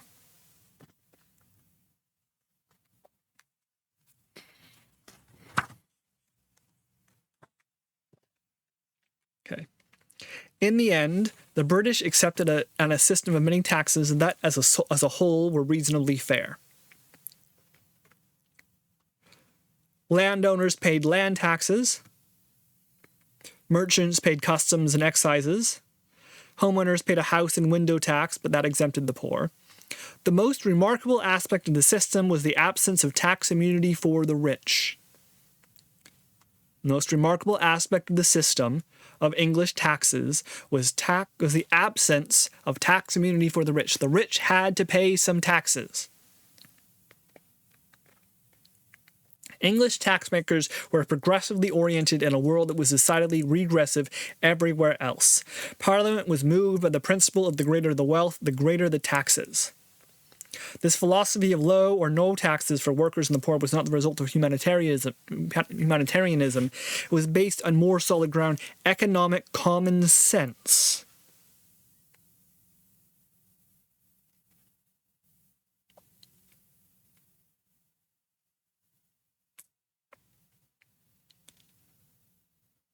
Walpole's successor, Henry Fox, summed up the problem facing taxmakers with these words on the floor of the House of Commons.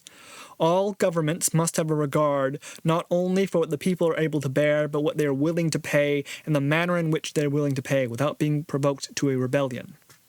The next generation of British rulers lost sight of that principle when they set a determined course to tax the British colonists in North America.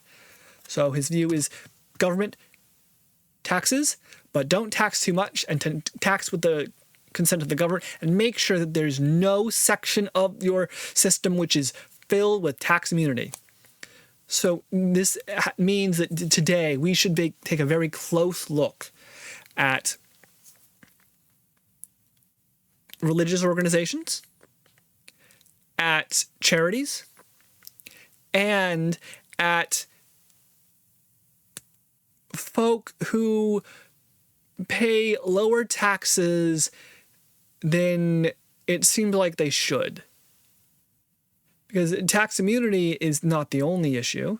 Tax immunity also takes the form of regressive taxes, of taxes which are lower because someone takes advantage of loopholes, or because someone is evading reporting their information to the government.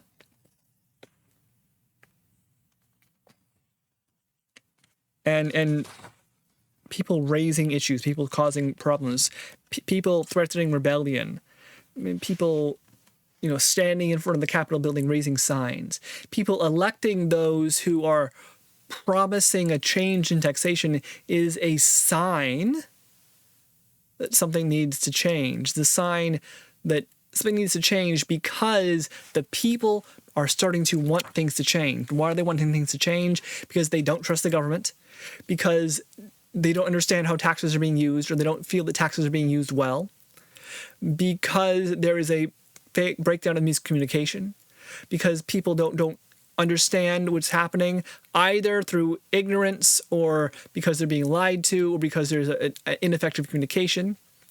Or they could understand exactly what's happening. Maybe it's very clear, it's very obvious, and there are voices out there shouting that something is wrong in the government or the system or the laws or the rules that we have, and yet the organizations that enforce these laws and these rules, or the people in our economic system who benefit from the laws and rules of our economic system say everything's fine. Everything's fine. There's no problem. It's like talking about slavery or redlining or just general discrimination, right?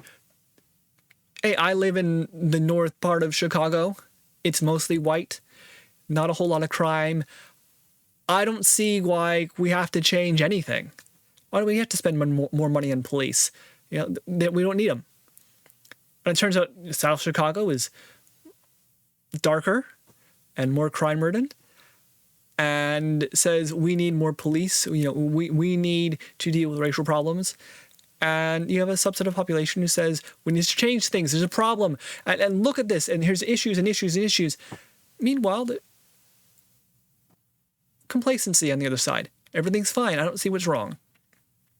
Then what happens over time is you do see what's wrong. Or what happens over time is that the problems in another section of society you haven't fixed start to grow and affect you. Or it turns out that the solutions you had to an issue in the past over the course of 30 or 40 years happens to result in a problem that affects you particularly. And all of a sudden you're not complacent anymore. And you start rising up and talking about things and changing your mind. And you're thinking, who do I trust in the government to do things? What sort of taxes do I think are right? And it's easy to go back and say, these are the traditional taxes. These are the traditional ideas, the traditional moments. But you can go back again and say, yeah, and in the 15th century, guess what that led to? And in the 1860s, guess what that led to? And in the ancient Rome, guess what that led to when we did this? you look back in the past and you learn from it. So I think that's really what this book is trying to do. He starts to talk about the Dutch, and he says, the Dutch were growing as traders when they had low taxes, and then then they started adding high taxes. The heavy taxation that infected Dutch society also brought with it the usual corruption. Modern international business people generally operate in one of two systems: the bribery system for corrupt nations and the tax loophole system for nations that are less corrupt and more sophisticated. The end results are similar. The modern businessman soon learns which countries require payment under the table and which countries play above board. High prices at home and trade barriers abroad forced Holland into an economic decline. In time, even the great painters disappeared. He has the opinion that the sharp decline of Britain in the mid-20th century can be explained with the consequence of her venture into socialism: 95% tax rates and welfare stateism. Capital fled from England to evade confiscation as it did from Cuba more recently, and the Labour government's takeover of industries compounded the problem. British cars, which were much admired worldwide, ended up being as unreliable and as defective as Soviet washing machines. The increasing burden of heavy taxation compared to its rivals was reflected in the decline of Holland's once great centers of industry. It goes on and on and on and on. But all these changes we had to deal with, all these issues. And we can ask, how similar are we to Britain in this issue? How similar are we to Holland? How similar are we to France or England? And what is different as well?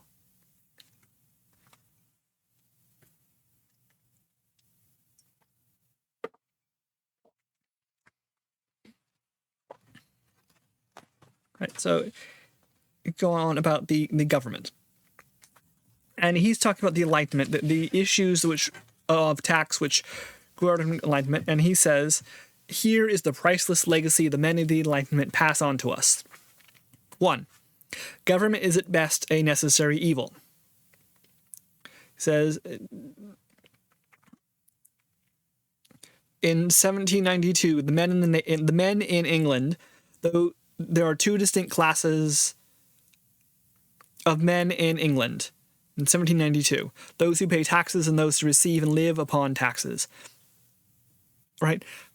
People in the government live upon taxes, so they obviously have a reason to raise taxes.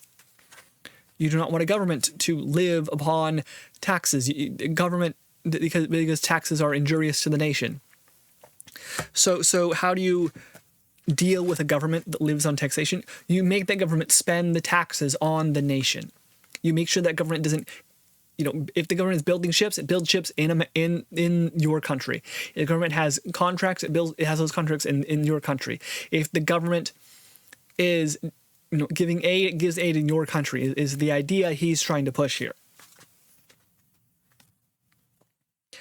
The state is dangerous. The state should be watched closely. That the state is a bureaucratic system which grows and grows and grows and is hungry and hungry and hungry. 2, the imaginary wants of the state. The state always has to do something better and better and bigger and bigger and bigger.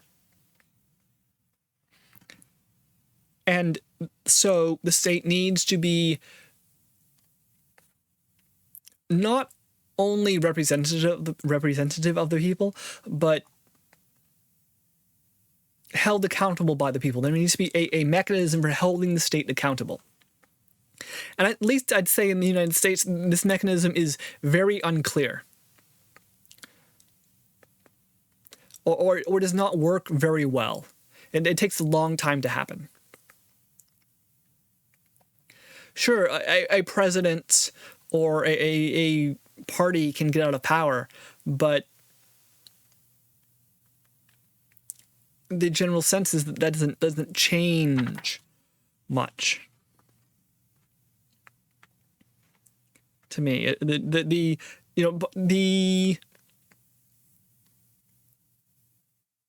Donald Trump ran on this idea of the deep state, of the idea that there were parts of the federal government which were unaccountable to the people, and that this was an issue, and that he would come in and hold them accountable, and so elect him and so on.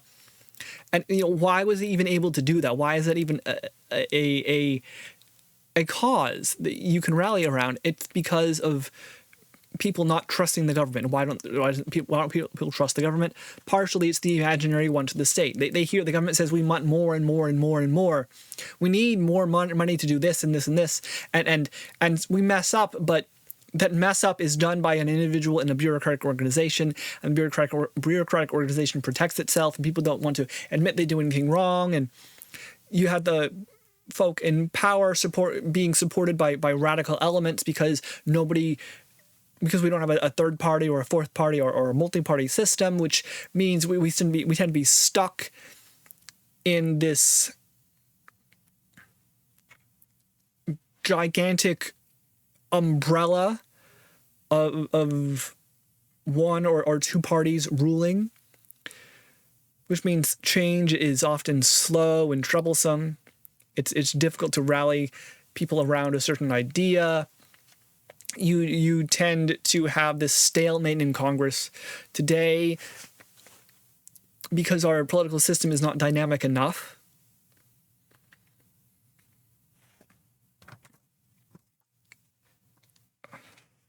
I don't know. I feel, why don't people trust the government? Because we don't know what the government is up to. Because the government doesn't seem to be. You don't hear about individuals in the government being held accountable for mistakes very often.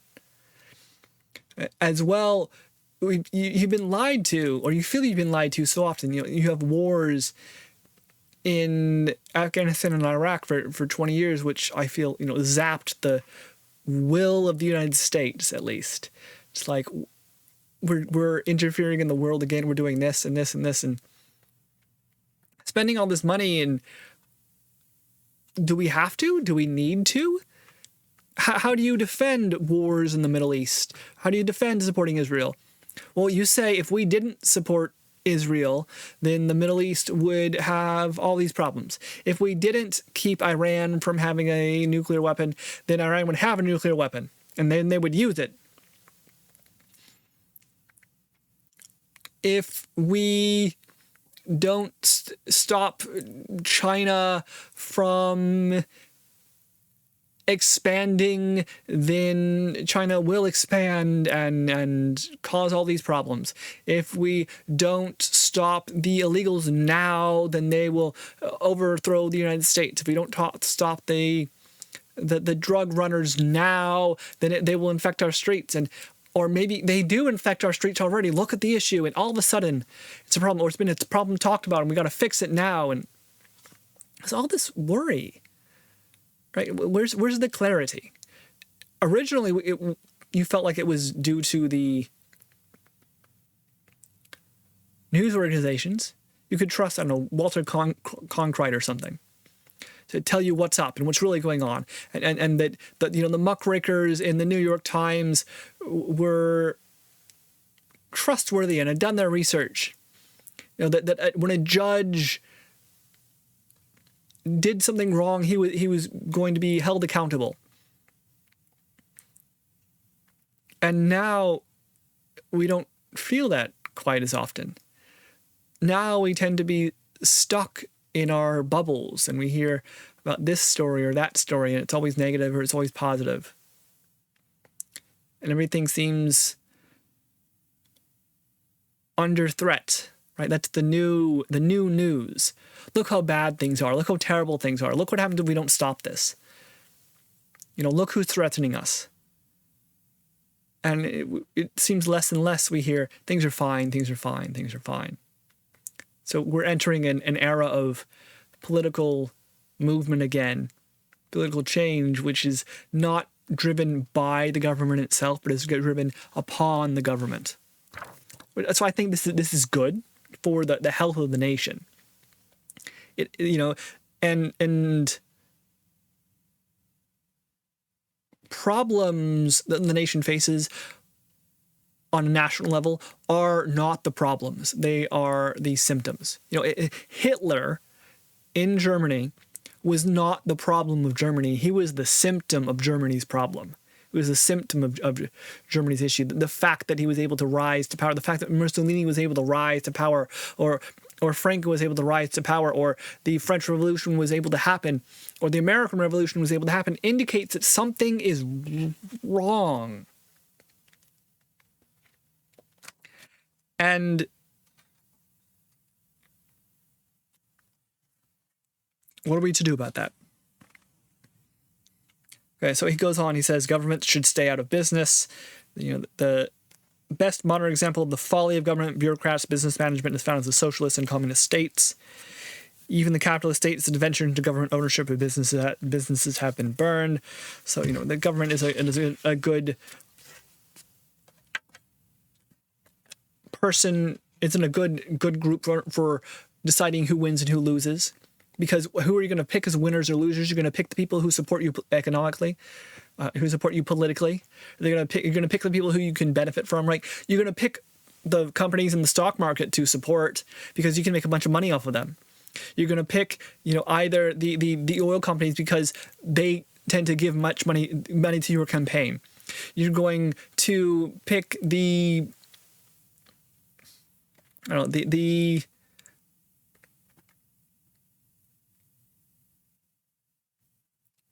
solar companies because those people vote for you, right? Government is not the government. When government supports businesses in one way or another, gives tax breaks or spends money, it is doing it sometimes because they think this is best for the nation, is the idea. But it can also do that because there are individuals who benefit because of regulatory capture by some system or some group. And so today we have this issue, just to give one small issue, where you have the left in the American political system more or less for clean energy, and the right more or less for oil, drill baby drill sort of viewpoint. And they aren't doing that because they think you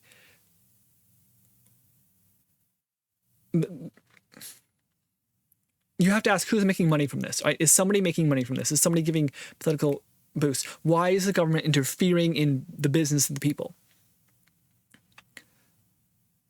Are you for free energy and solar panels because you think it's the wave of the future, because you think it benefits the American people? Or are you doing it because you are involved in those companies? Are you doing it because the oil companies support your enemies? You don't have to benefit from it directly. It can just be that the enemies of, it can just be the friends of my enemy are my enemy. Right. And if you are the right and you're supporting the oil industry, then why is that? Is it because you think it's best for the nation? Is it because you think that this is the wave of the future? Or is it because you're getting kickbacks? Is it because a bunch of your constituents are already employed in the oil industry and you don't want to upset the ship? Is it because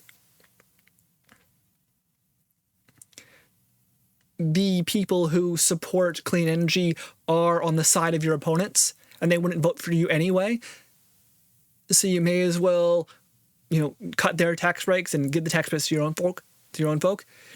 I mean, the other option, of course, is, hey, we do not support, as the government, we do not support oil. We do not support clean energy. We let the market work it out. Who does that benefit? Does that benefit the market incumbents? Does that allow the market to move freely? And in which way is the government impeding the market, and can they stop? Well, do you reduce government power at this point and government expenditures and let the free market ride? That seems very dangerous. As the government, as a politician. And there is this libertarian view. There's this traditional Republican view, right? Which says we should stay out of business. But that doesn't seem to be the modern view. The modern view is very much government is big and government should do something, and government is in control of what happens here. We're going to push our agenda in some way or another. And this is, I think, an example of the easy way out. We're gonna, but also, standing away from businesses can be an easy way out. It's hard to determine, right? How did we get into the Great Depression? Because the government was unwilling to interfere in a collapsing stock market. And so we learned from this. And so we have 2008, 2009, 2010, the government spends a lot of money propping up the banks. Why? In order to avoid a Great Depression. And then this is derided as horrible corruption and a terrible activity, when really it's the government saying, look, these are too big to fail.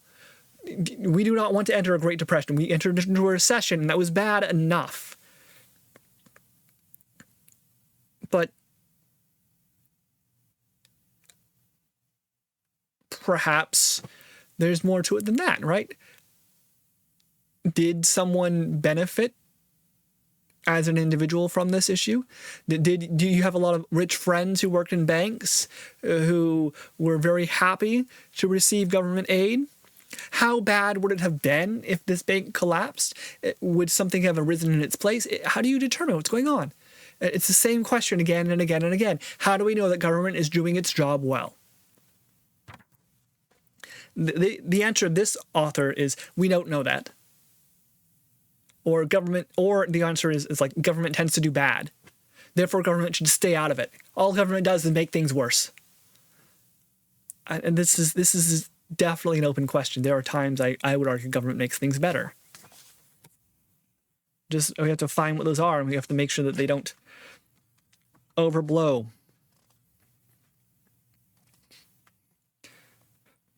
So he points out 4, liberty carries the seeds of its own destruction.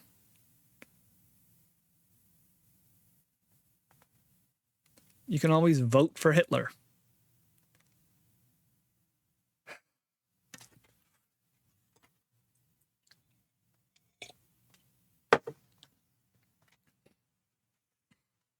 What's the bit from Star Wars, which is, this is how liberty falls with the cheer. You want to question government, but you want to also allow government to answer. If you stand up here and say, I hate government, and government's always bad, and government does bad things, or you stand up here and say, I hate the other party's bad, the other party always does bad things. The world isn't that simple. Liberty requires hard choices. It requires maintenance of that state.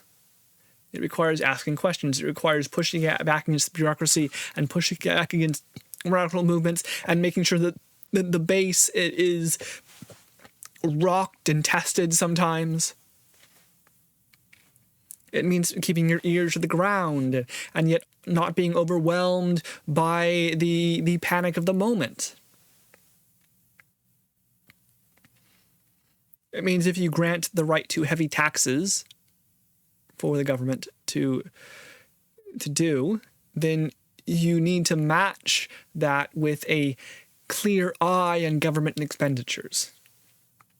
If you give people great power, then with that great power comes great responsibility and also a great judgment upon them.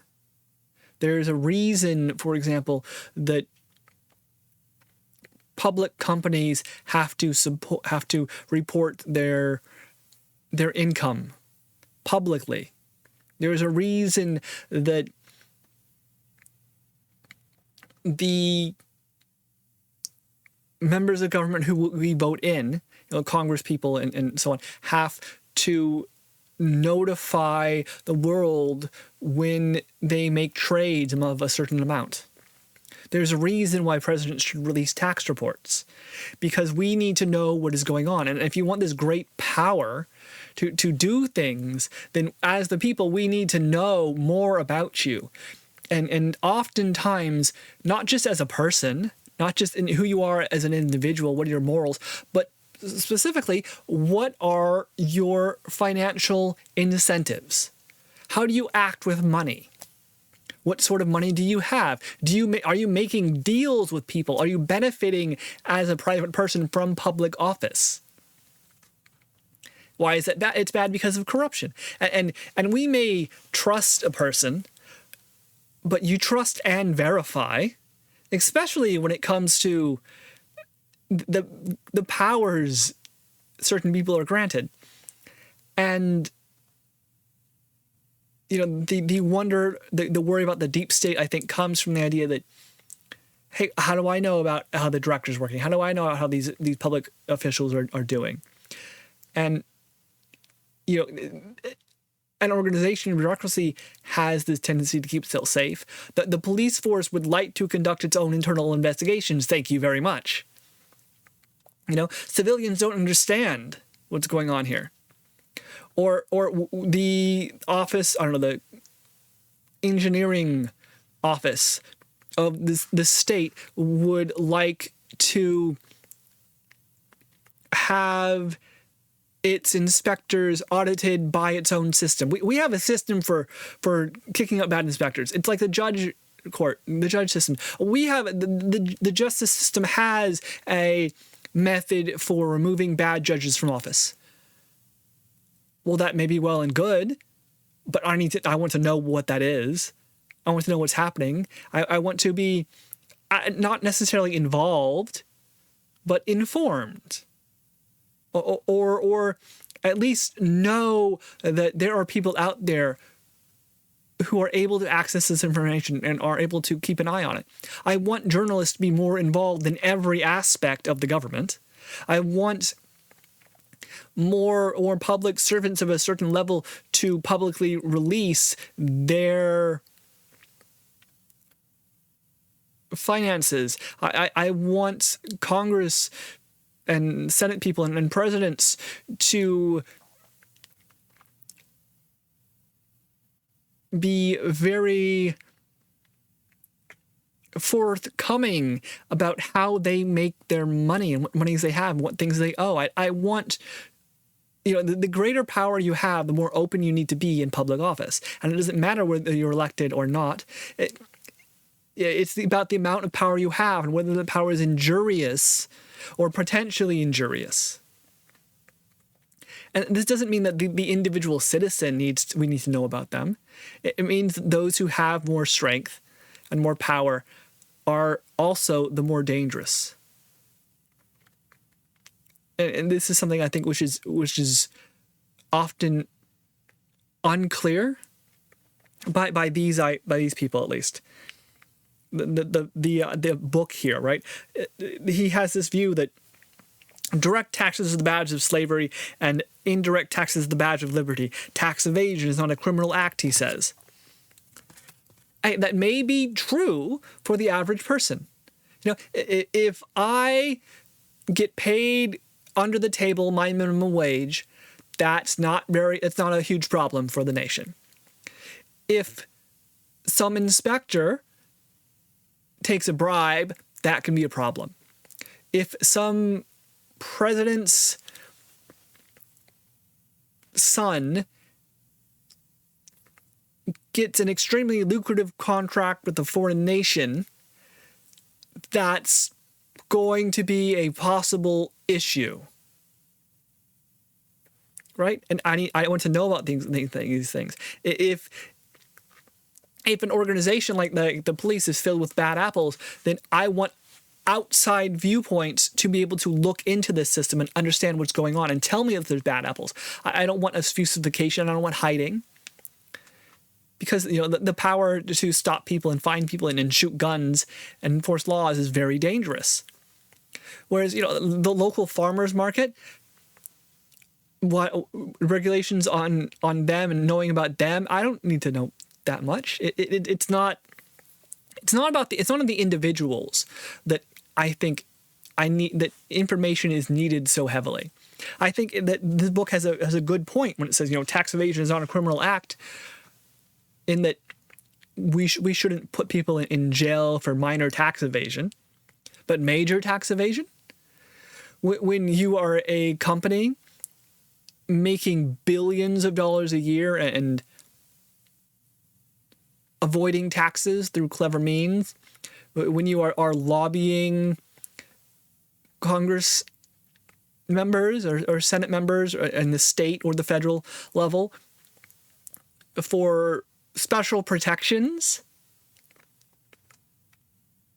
that affect your business or your geographic area, then questions need to be asked.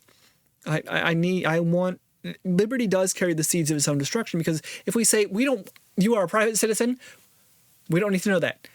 Fine, perfectly fine. But what happens is a private citizen becomes a public citizen. And then they still stand there and say, I am a private citizen. You don't need to know that. Oh, yes, we do. Right? You run into the paradox of a system, right? The paradox of liberty. In order to ensure that liberty happens, I have to take liberty away from a segment of the population. So direct taxation, he says, on the badge of slavery. Yes, I see his point. And indirect tax is the badge of liberty. Yes, I see his point. But indirect taxes are also destructive of commerce. Indirect taxes also mean that only those who have money are able to travel or file lawsuits or defend themselves in court because they have to hire in a civil action because of a lawyer. Now, indirect taxes can mean that drawing out a court case over 3 years involves $5,000 on court filings to the state. These are the badge of liberty, in the sense that the government doesn't know about us, the government doesn't take from us directly, but they are, I think, also injurious to activity. They are injurious to the use of liberty. And he says direct taxes are the badge of slavery because the government knows more about you and takes from you directly and is all involved in your business. Right? It is saying you made money, we're going to take from you direct, and we're going to take from you. You own something, we're going to take from you. Instead of you did something, you used our road, it's you own a house, we're going to take money from you. Well, yeah, then you don't really own your house, you're just renting it from the government. But if it's a lien, right? If the government can't actually take your house, but only when you sell it, if you are receiving benefits from that tax you're paying, and you've cleaned, like a street sweeper coming by, which happened, to us last week. When you have good schools and an educated populace because of the monies you pay, when you see the benefits of your tax, and when you trust the system is useful and working because you can question it and you know others can question it.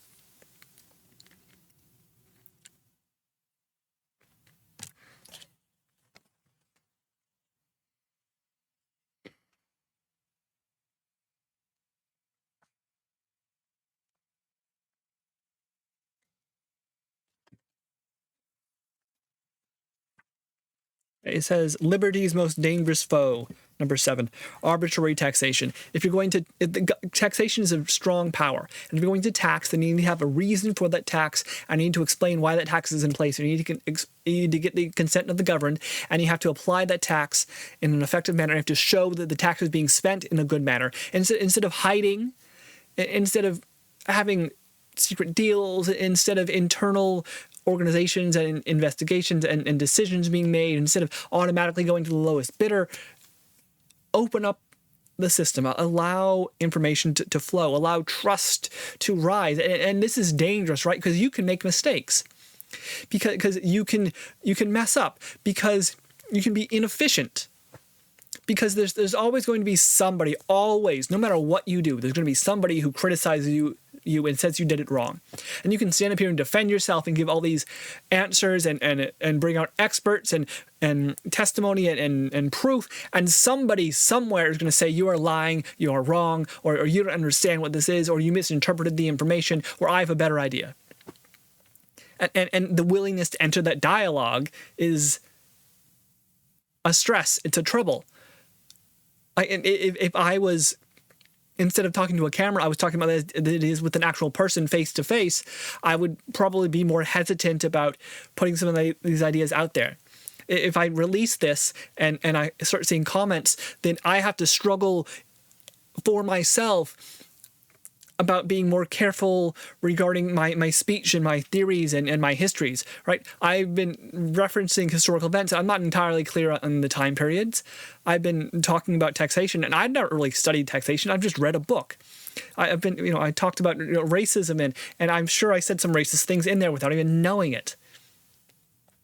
I talked about this or that or speeches or taking the easy way out, and maybe which way is the easy way out, and I don't know. And I've talked about philosophies, and I'm sure someone can pull up information about Marcus Aurelius and say, no, you misunderstood this, or this was mistranslated, or you took the idea too far, and I'll be criticized for that. Someone will dislike what I say or think I'm an idiot, or I don't know, shout at me.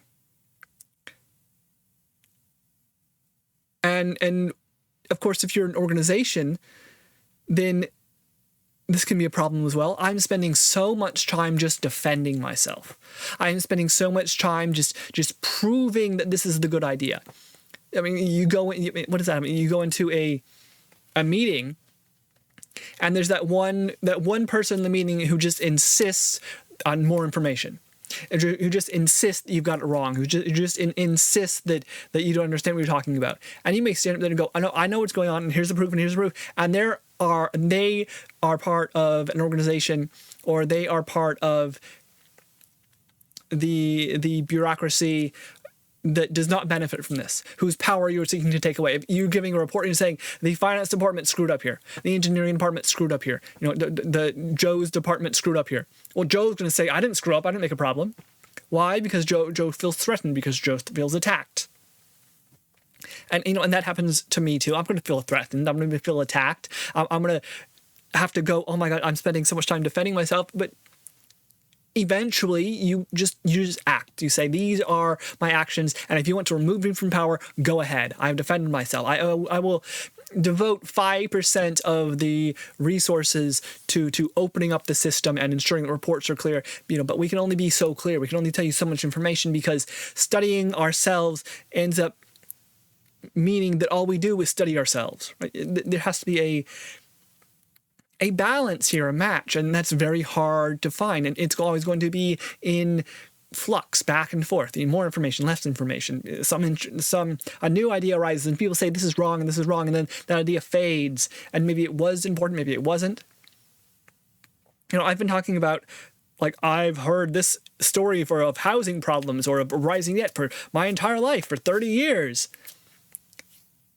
and yet, if I was 18 today, I'd be like, yeah, I just learning about politics, or just learning about the history of problems, and go, oh yeah, this is a problem, let's try to fix it. And I probably give out an answer which someone has talked about 35 years ago, before I myself was even born. And there may be an answer, and there's a dialogue, and going into it, all of a sudden these interested parties and this information that I don't really understand, and how do I know what to do, what to say when I'm being attacked? It requires a sort of not only strength of character, but strength of trust in yourself, but also in the world. It requires a level of trust in the world, and that people understand, or people are willing to engage in dialogue, or people are willing to teach you, and you can learn from them, but you can also disagree with them for reasons, and that books like this, if I don't agree with certain parts, I do agree with other parts, right? That there is something to learn here. And even if I don't understand everything completely, even if I misuse some of the information, as long as I try, as long as I make clear who I am and what I am, and why I'm even bothering to do this, and that I am accepting of the fact that I could be wrong, but also of the idea that I am able to decide for myself that I'm wrong. I'm not going to kowtow to the rando online who declares that I'm a fool for believing this idea. I have to have faith in myself, and this requires either a sort of bravery, a sort of blind belief in my righteousness, or it requires belief in something else, in the spirit of humanity, in the spirit of discussion, the spirit of learning. It could be something as simple as, like the in God or fate or destiny, or in the democratic system. And I have faith that through these troubles we will come out stronger. Or I have faith that even as I'm in a discussion being shouted at, I'm told I'm wrong, that I am able to respond and defend myself. Right? You have to allow people to defend themselves, which can often feel like allowing them to attack you. But how else do you keep liberty going? You have to not just pay the cost of liberty, but pay the cost of maintaining it. You have to pay the cost of improving yourself. You have to pay the cost of being willing to stand up and be wrong. Or else you'll be quiet and wrong. And someone else will stand up and say something, and their interests will not often be aligned with yours. Or they'll ask for support, and you won't give it because you don't understand what's going on, because you're afraid of someone saying that you're wrong, or even supporting them.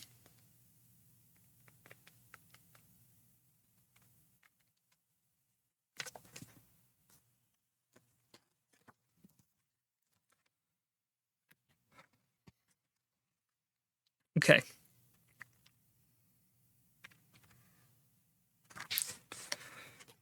So, this book is against progressive taxation.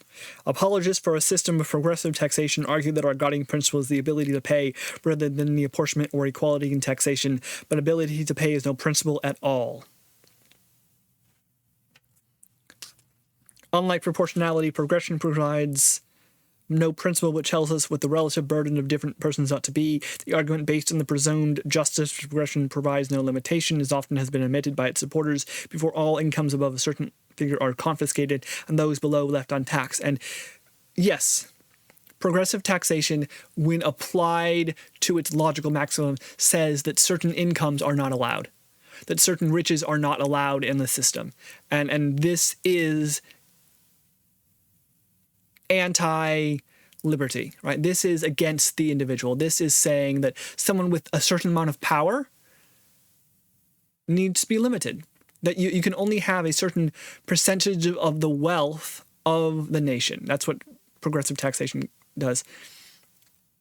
When it, for example, the legislators in the 1950s thought that 91% was a fair top bracket. The wealthy were able to pay that much. In 1986, a new legislators thought 28% was the appropriate ability to pay top bracket. Progressive taxation has evolved into arbitrary taxation in its most pernicious form, but more on that later. And one thing I, again, I believe is important to realize is that this is a history of taxation.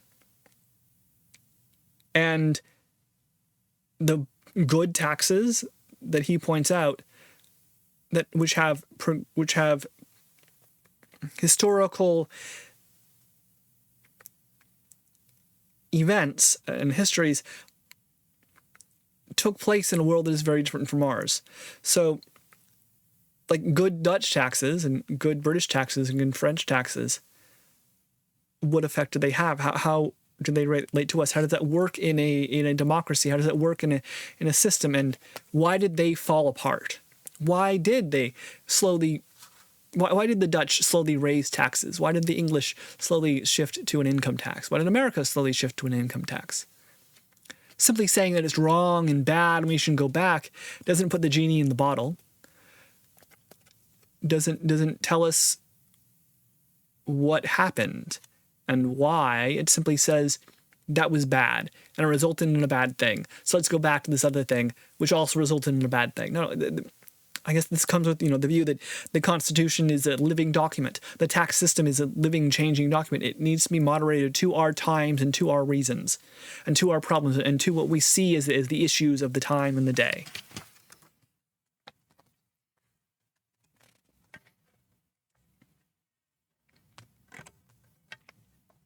He says, in Adam Smith's first chapter on taxes, he sets forth a number of maxims about taxes, good taxes and bad taxes.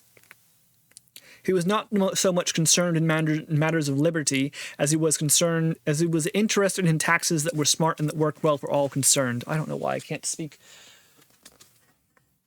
a sentence continuously without going back when I'm reading it. Ideal. Ideal. Here are Smith's 4 points. A tax was bad that required a large bureaucracy for administration. Yeah. So if you are spending a bunch of money in order to get the tax, then this can lead to diminishing returns.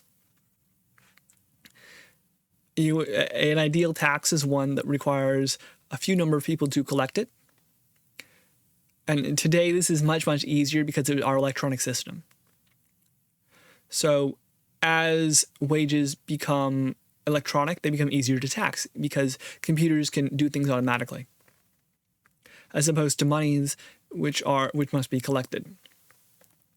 So a government is going to try and push us to use more electronic money and less physical money.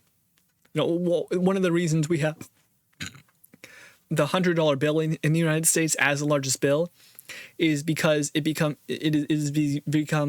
very difficult to transport extremely large amounts of money. A $100 bill by itself doesn't weigh much. 1,000 $100 bills, 1,000,000 $100 bills, now you're talking some difficulty.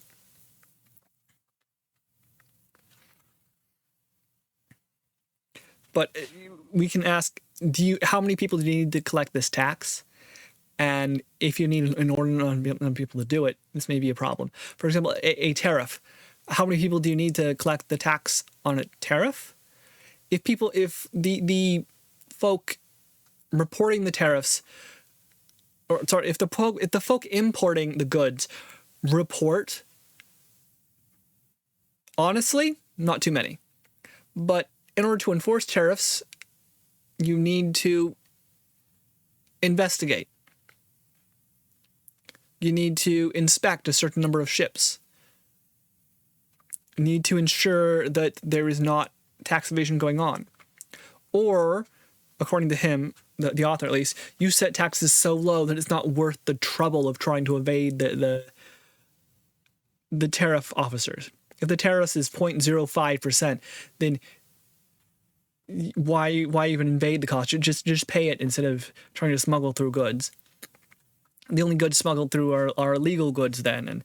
But this leads to another idea, right? That that no goods should be illegal. Right? If you want to interdict drugs at the border, then you need a huge number of people to do that. And is that really a benefit? And smaller government, right? How small do you want the government to be? He says, 2, a tax was bad that may obstruct the industry of the people and discourage them from applying to certain branches of business which might give maintenance and employment to great multitudes, i.e. indirect taxes or registration fees or licensing fees. Licensing fees, registration fees should be very low. Indirect taxes should be very low is what I would argue. For reasons I've already talked about, it helps move along commerce. If you are going to charge people for the use of the roads, it makes a certain sense to have a gas tax, but this is injurious to commerce. So I think it makes much more sense to have a direct tax. Don't have taxes on gas. Instead, have an income tax. That's my view here. That the government gets more information, yes, but the economy grows faster and people are able to become richer. 3, a tax was bad that encouraged evasion.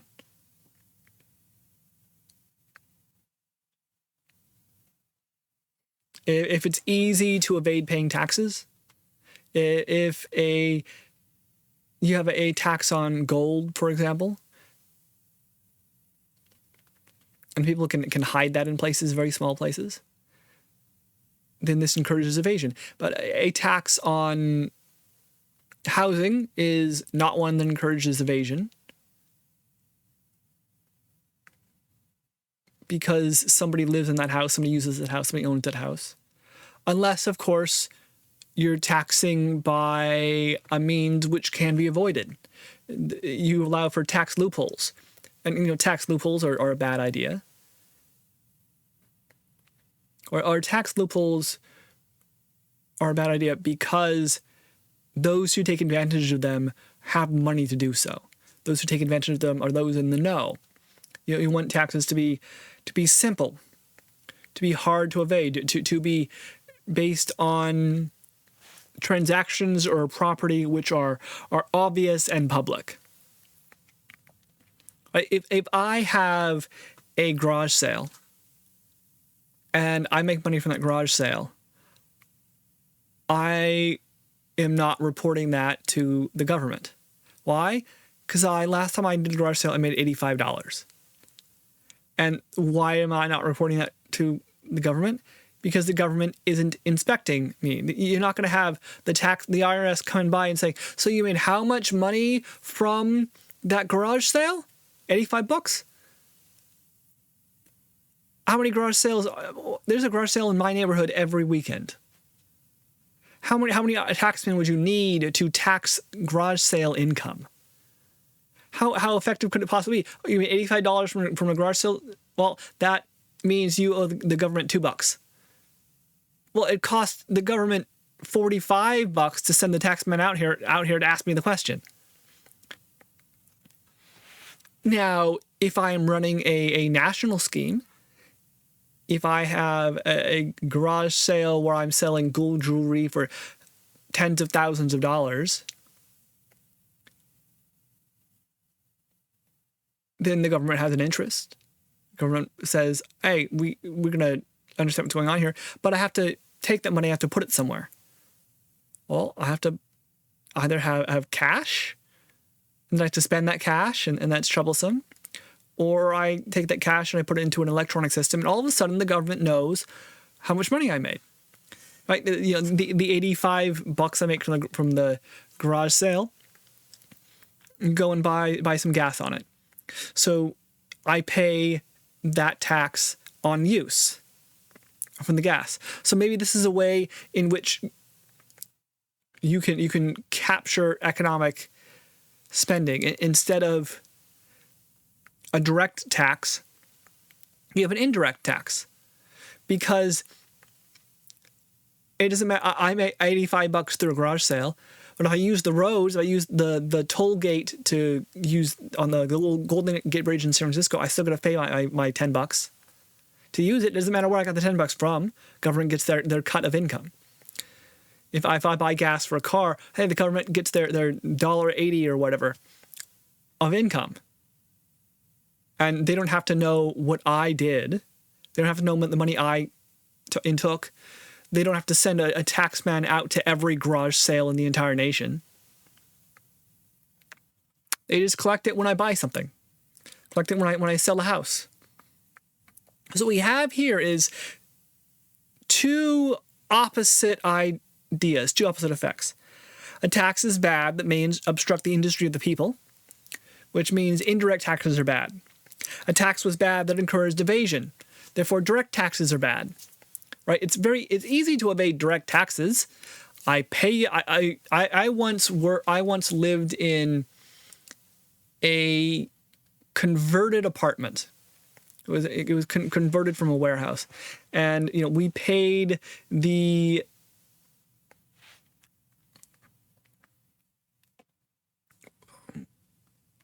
owner of the apartment in cash. And we're relatively sure he didn't report all that income to the government.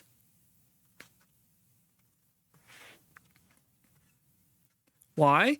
Because it would be taxed directly and that encourages evasion. So the government gets a tax which doesn't encourage evasion. But so what indirect tax is bad, a direct tax is bad, taxes are bad, essentially. But these have limits, right? If there are no indirect taxes at all, then a system can be abused. If it costs no money at all in order to go to the doctor, then you will have a free rider who goes to the doctor 5-6 times a day. They're hypochondriac or they want help with their mental, who knows? And then the system ends up being clogged by these people who abuse it. Same can happen in the court system. If it costs no money to file certain actions in the court, then guess how those actions are going to be very heavily used. So you want some charge. But on the other hand, if it costs too much to file, then only the rich can even bother to sue somebody or defend themselves against a lawsuit, because it costs them $45,000 to do so in 5 years of work or something.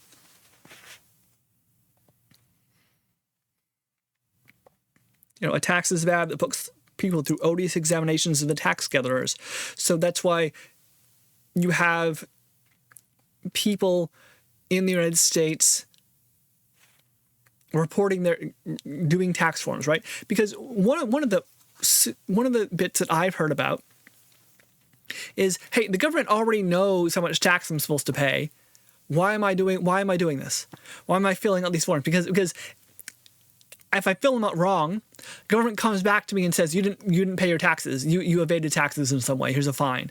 We're going to take that money from you. And I'm going, how the hell does the government know what taxes I paid or didn't pay, right? How does the government know I evaded taxes, right? Why don't they just tell me what the tax is every year and I pay it and we're done, right? I go to an online system and I input my information and taxes are through and the tax refund is applied to me and it's all happens automatically in a computer system in the course of a few minutes. Why am I involved in it at all? It'd be so much simpler and easier for me. Well, you're involved in it because of this issue. Tax is bad that puts people through odious examinations of the tax gatherers.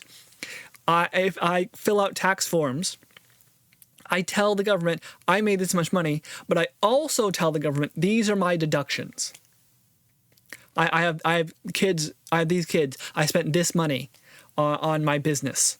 I had this. I may have gathered a bunch of money through my wages, but I also took a loan here or gave a loan here that went bad. I have money in the stock market, but I haven't actually sold that money, so it's not worth anything. Or I took a loss here in this business, but I owe a different business where I took a benefit, and those average out for me today.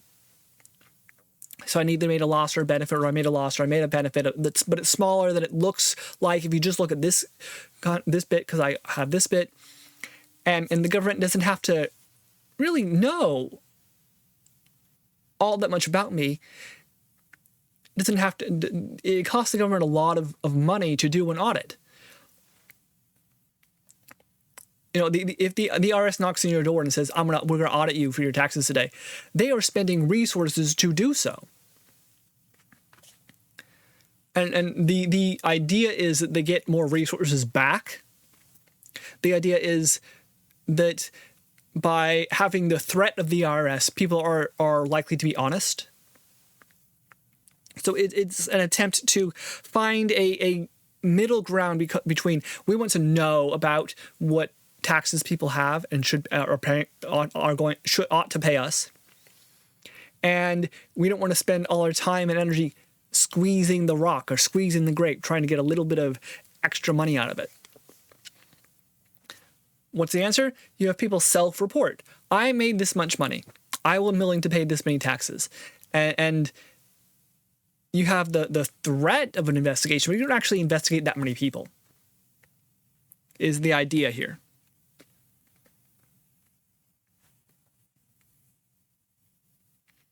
So what a good tax system should be. Lord Kames' 6 rules, he says. When an opportunity for evasion exists, taxes must be moderate. It is unjust for a legislator to first attempt and then to punish for leading to temptation. Wait.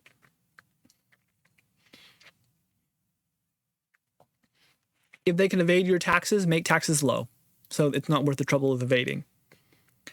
Taxes that are expensive to levy should be avoided. If it's difficult to collect a tax, don't even bother. Arbitrary taxes are discussable to all. If you're going to tax somebody, make it very clear why you're taxing them and why this amount of tax. Be prepared to defend your tax laws that you vote for or that you pass in Congress. Have that town meeting. Have that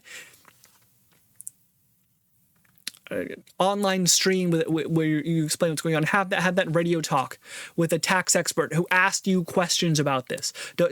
If you have a government or government politicians who or members of a government bureaucracy who are talking about rights and duties and good and bad and culture wars, and they're very quiet about taxation or money, or when asked about taxation or money, they go on the attack. Oh, you want to make people poor? You want to take my money from me?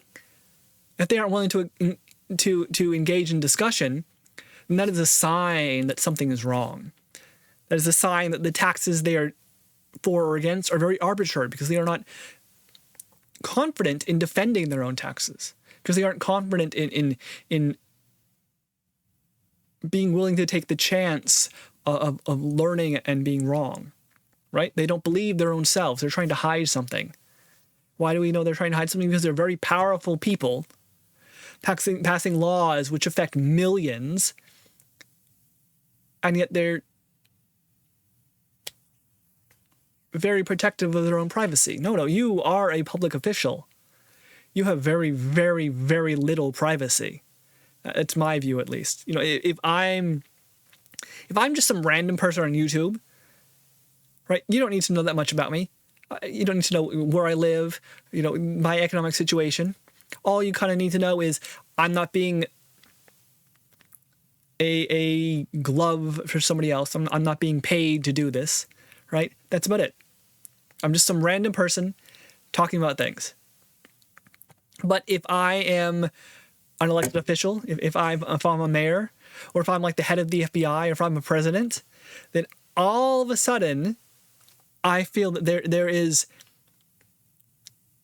a duty upon me to be much more open about, you know, where I live, the money I have, what I believe, why I believe it, why I'm pushing for these ideas or the others. I feel like there's a greater need than ever for the individual to have the courage to take questions and engage in debates and be able to deal with honest doubt and to not vilify their opponent too far. Why? Because they have great power, and with that great power comes great responsibility. And with that great responsibility and great power comes the need for great weaknesses, which have to be matched by a great strength and greatness all around. You know, 3 cheers for greatness here. You don't want someone that is only competent. You want someone who is able to prove their competence. Okay, so 4. To remedy the inequality of riches, the poor should be relieved of many significant tax burdens. You can't squeeze money. You can't squeeze water from a stone. The poor don't have any money.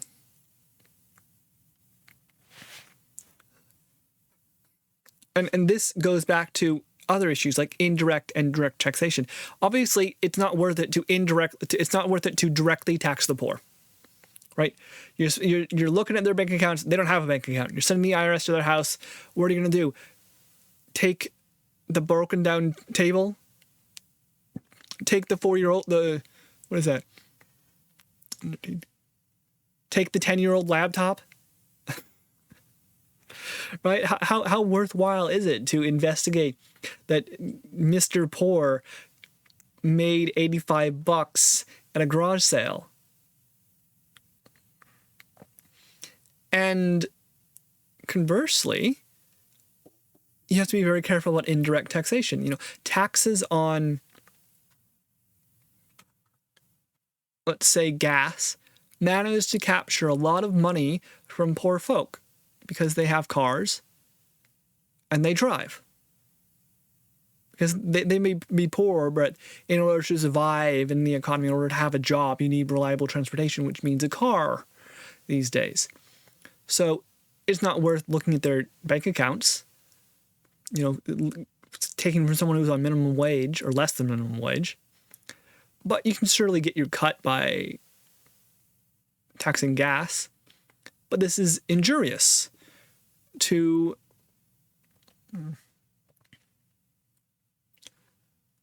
commerce. So it ends up being a very hefty tax. So I think you want to be very, again, I would say that you want to be very, very careful about indirect taxes. You want to have very low indirect taxation, because you want the poor people who rely on this gas tax to not be so burdened by it, right? You want gas to be $3 an hour, because who uses the most gas as an individual? The individual, right? The regular person. And you have companies out there who also use a lot of gas. You have trucking companies, for example. You have construction companies, for example, using lots of gas. And, well, you're getting your money from them by charging gas tax, right? But isn't it also possible, like, it's worthwhile then to tax them directly? So my opinion is, like, remove the gas taxes, or at least lower them, and then raise direct taxation on someone, right? Once you get to a certain level, yeah, you pay money. And you pay money to keep things going. And you could pay that money in gas taxes, but instead we're shifting the burden so you're paying the money otherwise. And the problem, of course, is that you end up collecting less money. It is that you end up putting caps. It is that there's going to be someone on the edge who is badly affected by this. Like, if you're taxing everybody who uses the gas, and you remove that taxation, then you put that tax upon only those companies, like trucking companies, that are rich enough to be worthwhile investigating. Then what you've done is you have narrowed your tax base. So one of two things happens. Either those trucking companies pay more money than they would have they pay more money directly than they would have just buying gas that had a $1.80 tax attached to it, or you collect less money from that gas tax. Right? Because if I have a trucking company and I purchase 1,000 gallons of gas every day, and with each gallon there's a $1.80 tax I have to pay to the state, then that tax is removed and it's put on me directly as a company, so that I pay the same amount.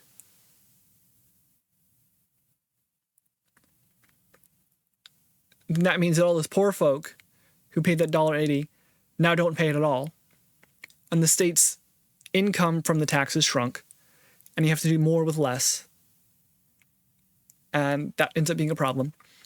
So what do you do in that situation, right? How much money do you need to maintain the roads? How much is that money coming from a tax on gas, right? It makes sense. All those people who use the system should pay it.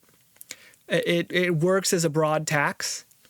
If you remove it, then you have to replace it with something, and that means less money coming in. So it's really a matter of who shares the tax burden. It's not about justification or right or wrong. It's about just straight up who pays money to maintain the system, who benefits from the system. Can the system be privately run? Right, the city maintains roads, right?